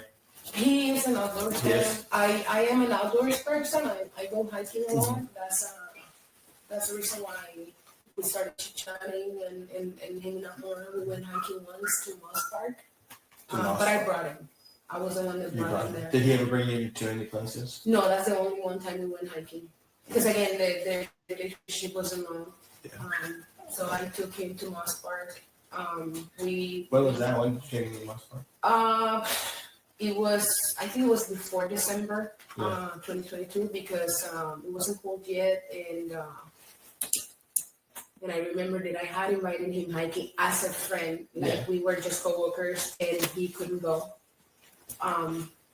But we did hike the Splito trail. It's right next to Moss Park. Okay. So we went into Moss Park, but we hiked the trail next. Oh. Do you know, other than his family down south, does he have any close friends or relatives No, in the Central Florida area? No. He doesn't have close friends. The only people that he was friends with was the few cast members at Disney. The one cast member in particular that he hang out with, other than me, by himself. That was Caitlin Venterola. Caitlin. Yeah, they hung out a few times, like went to the bars. You know how to spell her last name? Yeah. I got my. So she's talking about other people that he was with while he was working at Disney. Darlene said God took Maddie out of the pain. He looked down and saw Jen didn't deserve Maddie, so he brought her home. Unfortunately, God gave us free will, and Stearns chose to be a monster, and Jen let it happen. Yep. Lisa said, for some reason, I had thought he had to carry Maddie a long way to get her into the car, but after reviewing stuff again, their parking spot was only a few steps away from their front door. Yep. I think I can find her on Facebook, so I don't miss them. What was her vibe like? Huh? What was her vibe like? Did you get any? She's a very laid back girl. She has she's special. I don't know what she has going on, but she is very like she's angry all the time. She's a cast member that is angry all the time. It's funny because you're at what's supposed to be the happiest place on earth, and she's angry all the time. She's the only one cast member that I know who hung out with a lot. Is this the one that he was rumored to have? No. Not that I know of, because I never asked for who it was. I don't care, you know. But if he talked to someone a lot, that would be Probably her. yeah. But when we were friends, he was open. He didn't have friends. He was always he told me that he was very frustrated because when he was younger, he could have any sex with anybody he wanted. And then since he got older, it was harder for him. So I think that means when he was younger, it was easier for him to get younger people, girls, to have sex with him. And as he got older, it was harder to get young people to have sex with him. And so it frustrated him. That's what that tells me. Yep. Mm. You know, like he felt like he was ugly. That's about it. Did he ever tell you about what he's attracted to? No. Okay. Well, Hispanic women. That's what he said. Okay. You know. No, I didn't know if he had said like older, younger, whatever. Okay. Do you think he's capable of doing anything? I don't know him a lot. Anybody is capable of doing Correct. anything, but did I ever feel threatened by him? So she said anybody is capable of doing anything, but did I ever feel threatened by him? No. Janet said, but why did he kill her? And I think that's the question we all have. No, I did not. Does he play with words and like, yeah, I once I figured that he was like a very I don't know. It's not a dominant. It's like a manipulated person. Yeah, he is. But that's about it. All right.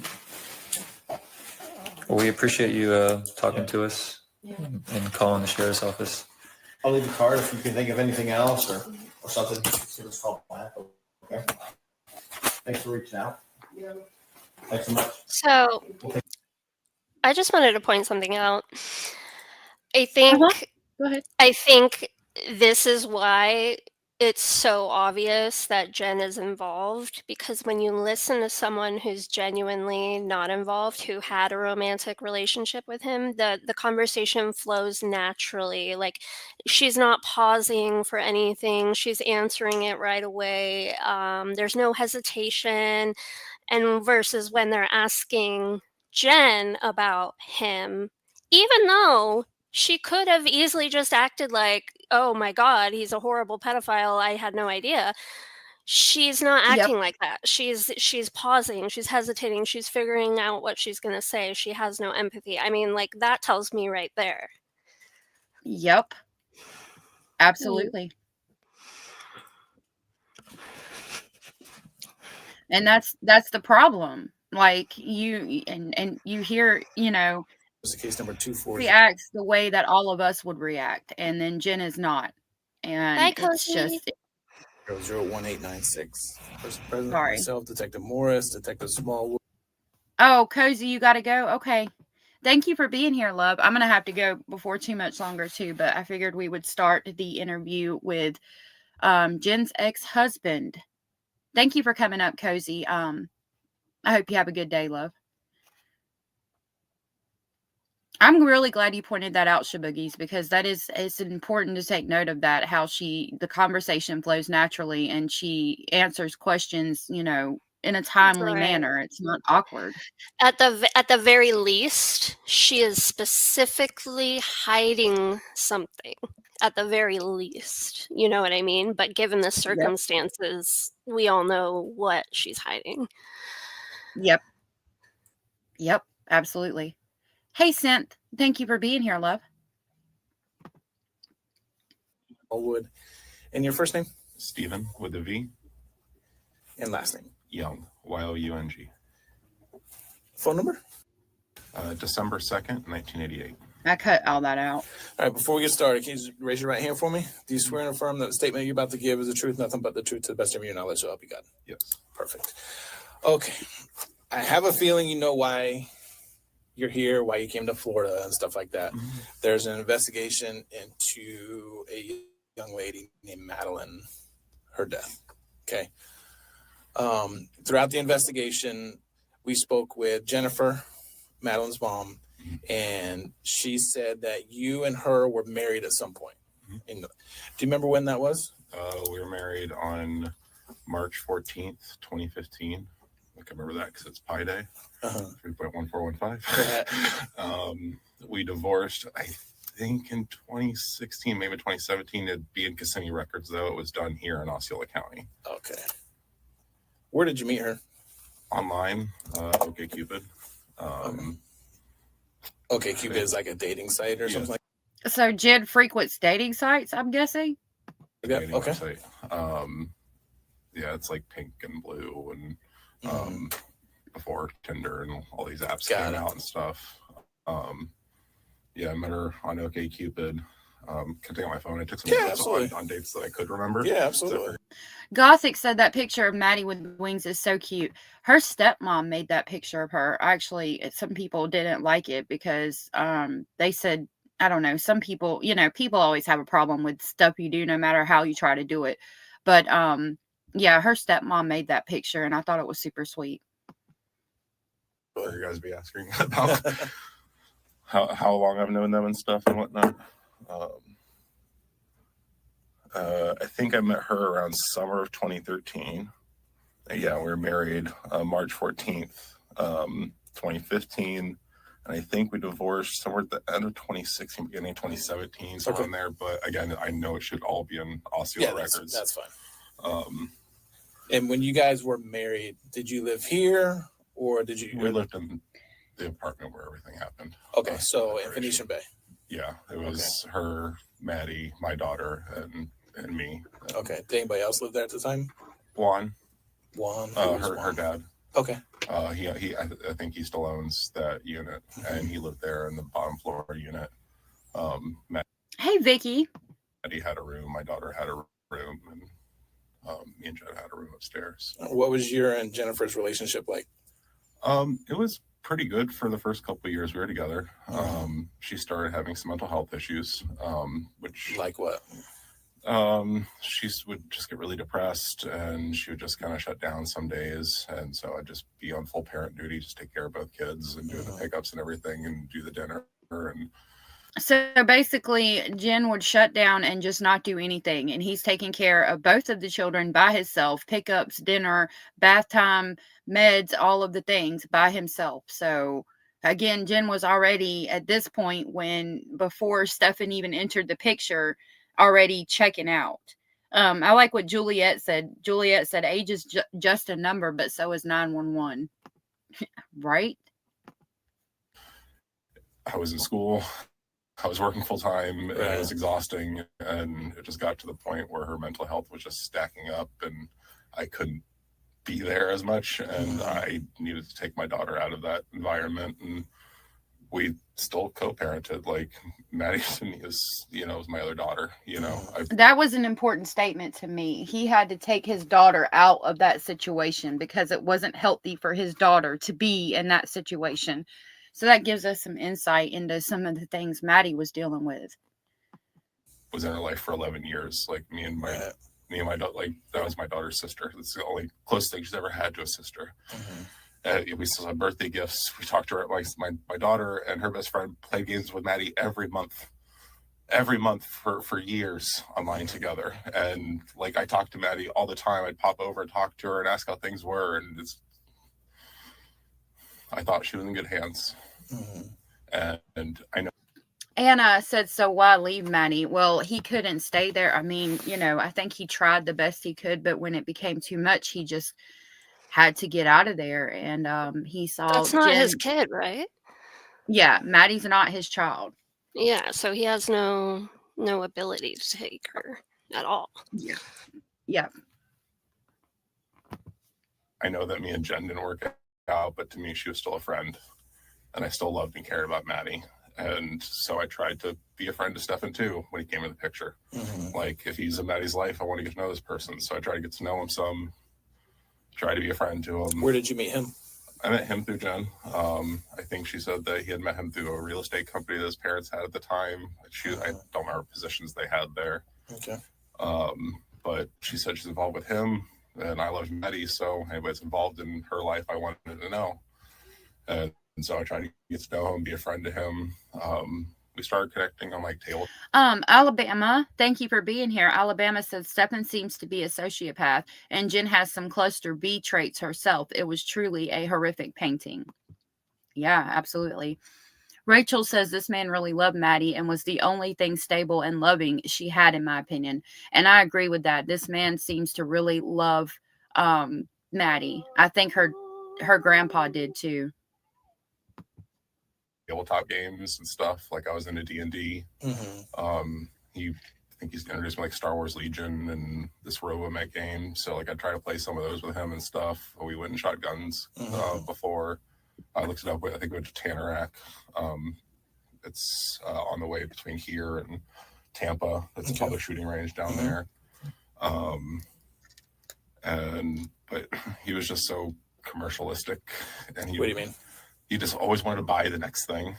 And like when I would invest in a game, like I just was playing the game for a while. Like I've been playing the same D&D game with my sister for 2 years. It's the same campaign. Like I like playing the same thing and not reinvesting in new stuff. And he was always the next thing.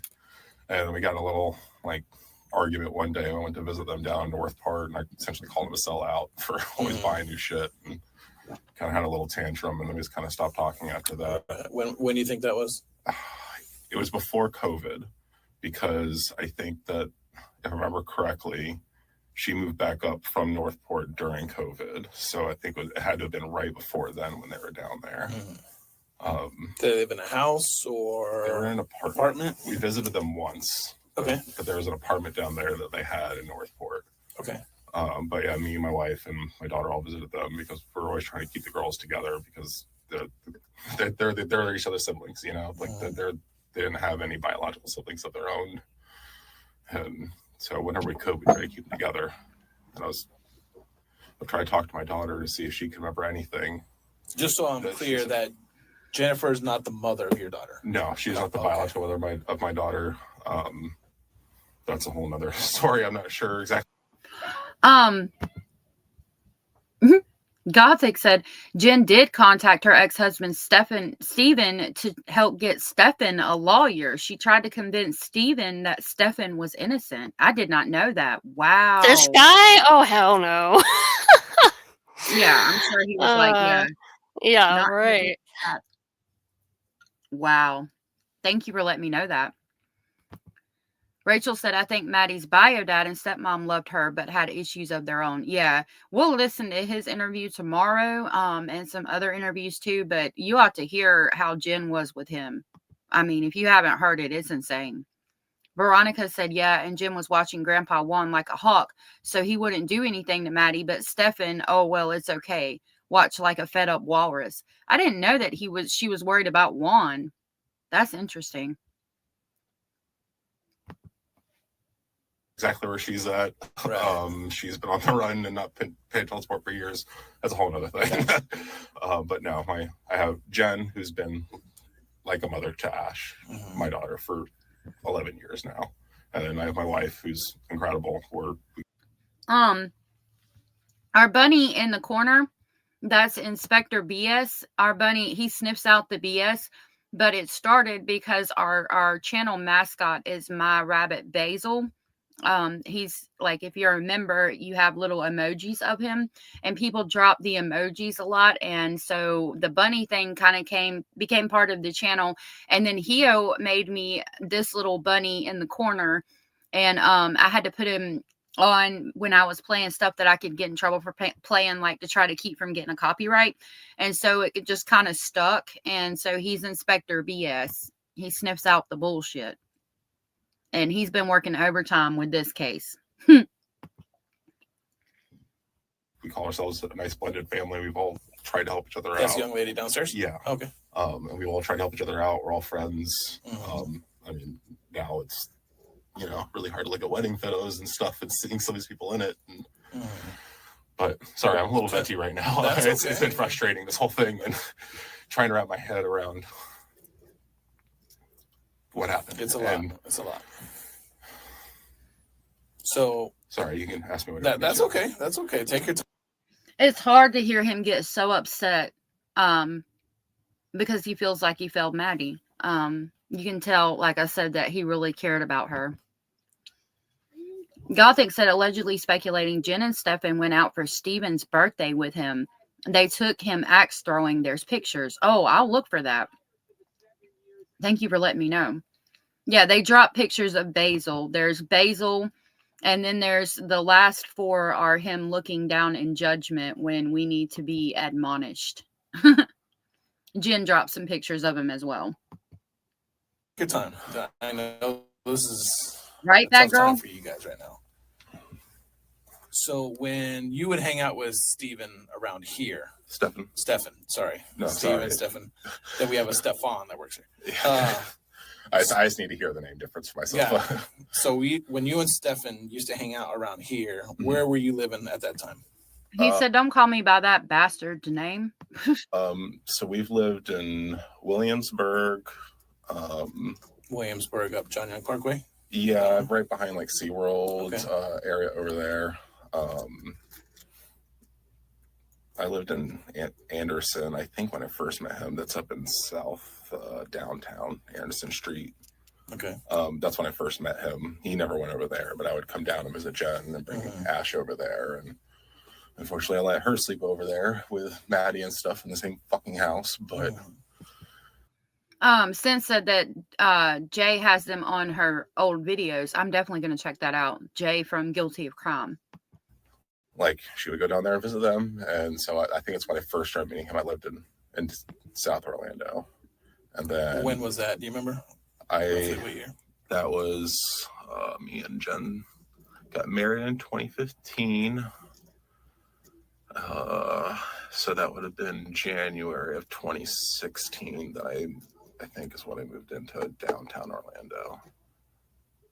And I was there for about a year, just over a year. Yeah. And then moved in with my wife's cousin for a few months, and then we moved to Williamsburg. And then we got a house over here in Kissimmee, Southwind. It's off 192, near Medieval Times. Okay. Yep. Those houses back there that are almost an acre-ish. Yeah. And that's where we lived.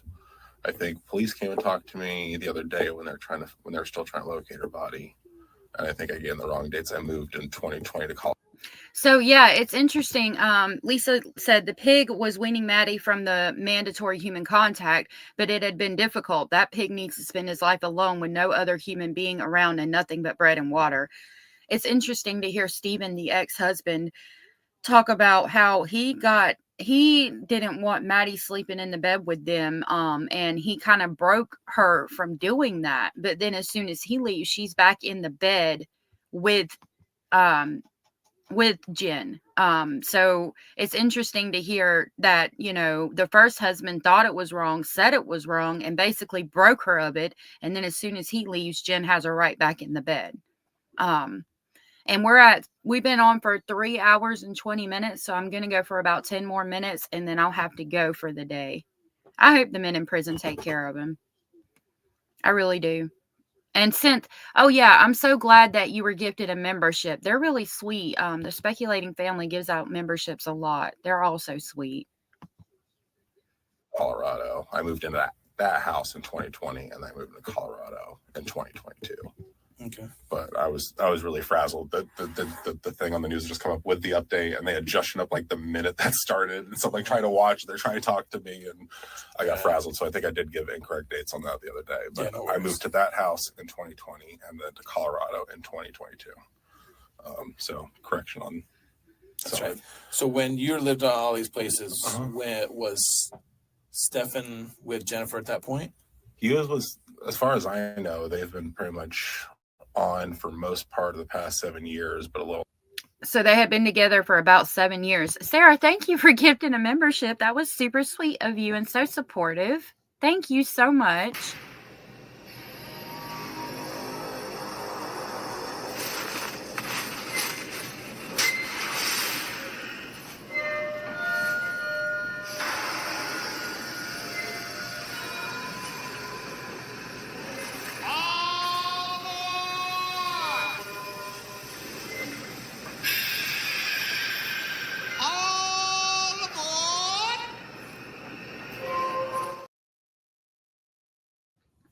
you so much, Sarah. You're so sweet. Thank you. If you guys were gifted a membership from Sarah, please tell her thank you. Yeah, part of the sleeping problem was Jen. It was not Maddie. Absolutely, Rachel. Jenny Jen says, thank you, everyone, for your support. Yes, thank you so much. A little on and off the past few. Okay. As far as I understood, Have you known him to have any kind of mental illnesses or anything like that? That you know? Jen always said that he had depression and anxiety, and sometimes he'd be short to temper, but she never mentioned that he got violent, because I would ask her, does he get violent when he gets angry? That's a whole other thing. Someone get frustrated. Sarah, I hope you have a good day, honey. Work through it, and versus someone getting violent, and she never said he got violent. I always asked Maddie, the first few years they were together, I'm like, hey, how is Stefan? Is he treating you nice? How old was she when they got together? See here, when me and Jen split up, she was 4. So she probably would have been in early elementary school, 5 or 6, but around there. And you would have these conversations when she was in kindergarten, 1, 2, second grade? Yeah, so she would have been about 6 then when he came into her life, I think. That sounds about right. So we know that Stefan came into Maddie's life when she was 6 years old. And by the age of 8, he is so comfortable with abusing her that he's taking pictures and videos. And that's where the cloud data and pictures and videos start. And so when did it actually, it could have started at the age of 6. Because remember, he stated that when she was younger, she got in trouble for doing something with a phone that she didn't get scolded for, but she did something weird in a sexual way with a phone. So again, it just makes me really sad for Maddie to think about when this abuse possibly and probably started. Because again, in order to be comfortable enough to take pictures and videos and think that you're not going to get caught, it's going to have been happening for a while. This is all that poor child ever knew. And I'm glad she's not suffering anymore. I at least find solace in that. So yeah, I was around first grade and stuff, because I remember I was talking to her, oh, you're starting school again, and then I have Ash talk to her about what it's like to start elementary school and help get wrapped up in that. And it's oh. Juliet, thank you for being here. I hope you have a good day. Well, how's school? How's home? How's mom? She doing okay? Because I know a lot of times her grandma would take care of her some days and whatnot. So just trying to check on Jen kind of through the daughter, just see how her perspective on life is and and whatnot. But when you guys lived together, how was the dynamic? I know you said you guys shared a room, and then Maddie had a room, and Ashlyn had a room. Is that right? And sometimes Ash and Maddie would share a room together. I think they had a bunk bed for a little while and shared a room, and then one became their playroom. But it went back and forth. They had separate rooms. At any point did you guys share? I know when kids are young, they sleep with their parents and stuff like that. Did that ever happen with? When I first met Jen, Maddie slept in the bed with Jen. Okay. I wasn't comfortable with that at her age. At her age, okay, so when he left and Stefan came into her life, she was 6 years old. So we know Maddie had been in the bed with Jen, and this man came in to the picture and was not comfortable with Maddie sleeping in the bed with them when she was younger than 6. Okay, and he's going to tell Jen about it and try to do something about it, but yet this man leaves. Stefan enters the picture when Madeline is 6 years old, and it's okay. That's just normal. Hey, Hazel Eyes, and thank you for being here. It's absolutely sick. Lisa, I will look for Maddie in heaven one day as well. Unless it was a nightmare or something like that, then yeah, of course, my daughter can come and join me in bed if she has a nightmare. But I felt like there's a point that you need to start letting them sleep on their own and self-soothe at night. So I would always encourage the self-soothe, go to bed on your own, and then. So he encouraged her to go to bed on her own. Abellis, I put 2 links in the description box. I don't know how to get the iPhone link personally. I need to figure that out. But you could try those links that are in the description box that Gothic sent me. But I don't know if they're to enable gifting or for the iPhone thing. Since said he knew he was a good man. He was. Leah said that gaslighting. Yeah. Like he's telling her to self-soothe and go to bed by herself before the age of 6. And then he leaves and she's still in the bed at the age of 12, goes right back in the bed. And I mean, I question, like, because once your child is broke from sleeping in the bed with you, then it's over, it's done. Like, why would you put her back in the bed with you? And after we had divorced, or after we had split up, and we're on our own, I found out she was back to her own bed, or back to sharing a bed with Maddie again. Mm-hmm. And I know that, like, that's the way that her mom always did it. I know her mom, like, Maddie was always sharing a bed with her when she was little and stuff, up until, I know, at least, beginning of elementary school. I don't know if it ever stopped or when, but it was grandma. She just go and cuddle with her at night, Okay. She would do it with Jen all the time. I didn't do that unless it was like a nightmare or something. I remember one time Jen was just checked out at night and tired, and she was like, here's the kids, and they both laid in bed with me. But Was that common for her to do? No. I can count on one hand how many times she was like, I like, they're crying and I need some space tonight. And she'd go to the living room, watch TV, and just be by herself and just be, all right, cool, the kids are with me. How many times before then, or how many times after him did she check out and just, I need some time alone? Especially with Stefan there being like, oh, I'll take care of her. Oh, I got this. Oh, I'll help you out. I mean, how much did that happen?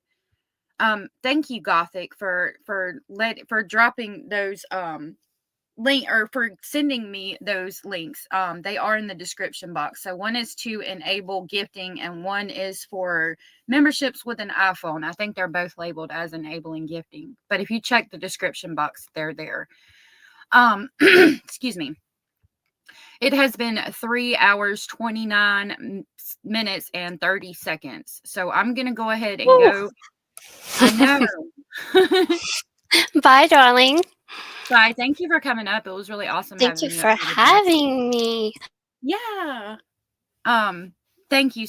You guys were awesome. Thank you, everybody who came up. I'm going to do my best to hang out with, to be in Eddie's chat tonight. Also, Guilty of Crime will be live too. I need to go over there as well. Maybe. I don't know. Tonight's Friday, so I don't know if she'll be live tonight or not, but I need to go check her out as well. So you can find me between Guilty of Crime chat tonight at 7:30 my time. I think it's 7:30 or 7. And then at 8:30 I'll be in All Things Serious.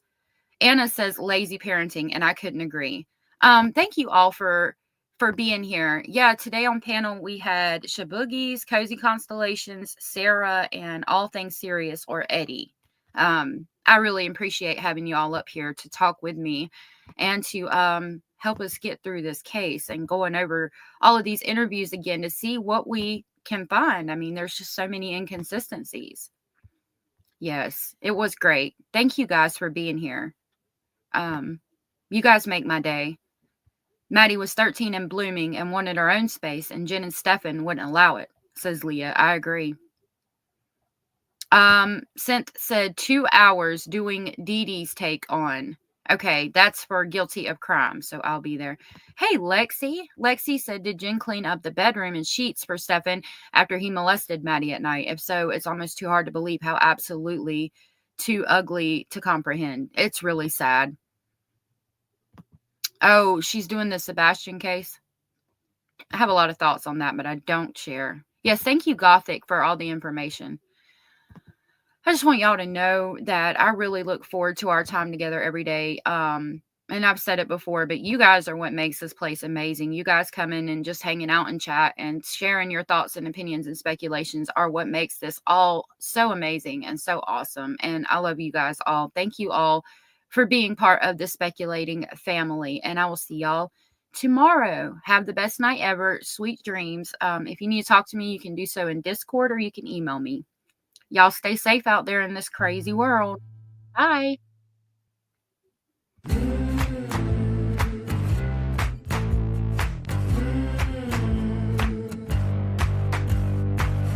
Listen up, I gotta tell you, there is something you should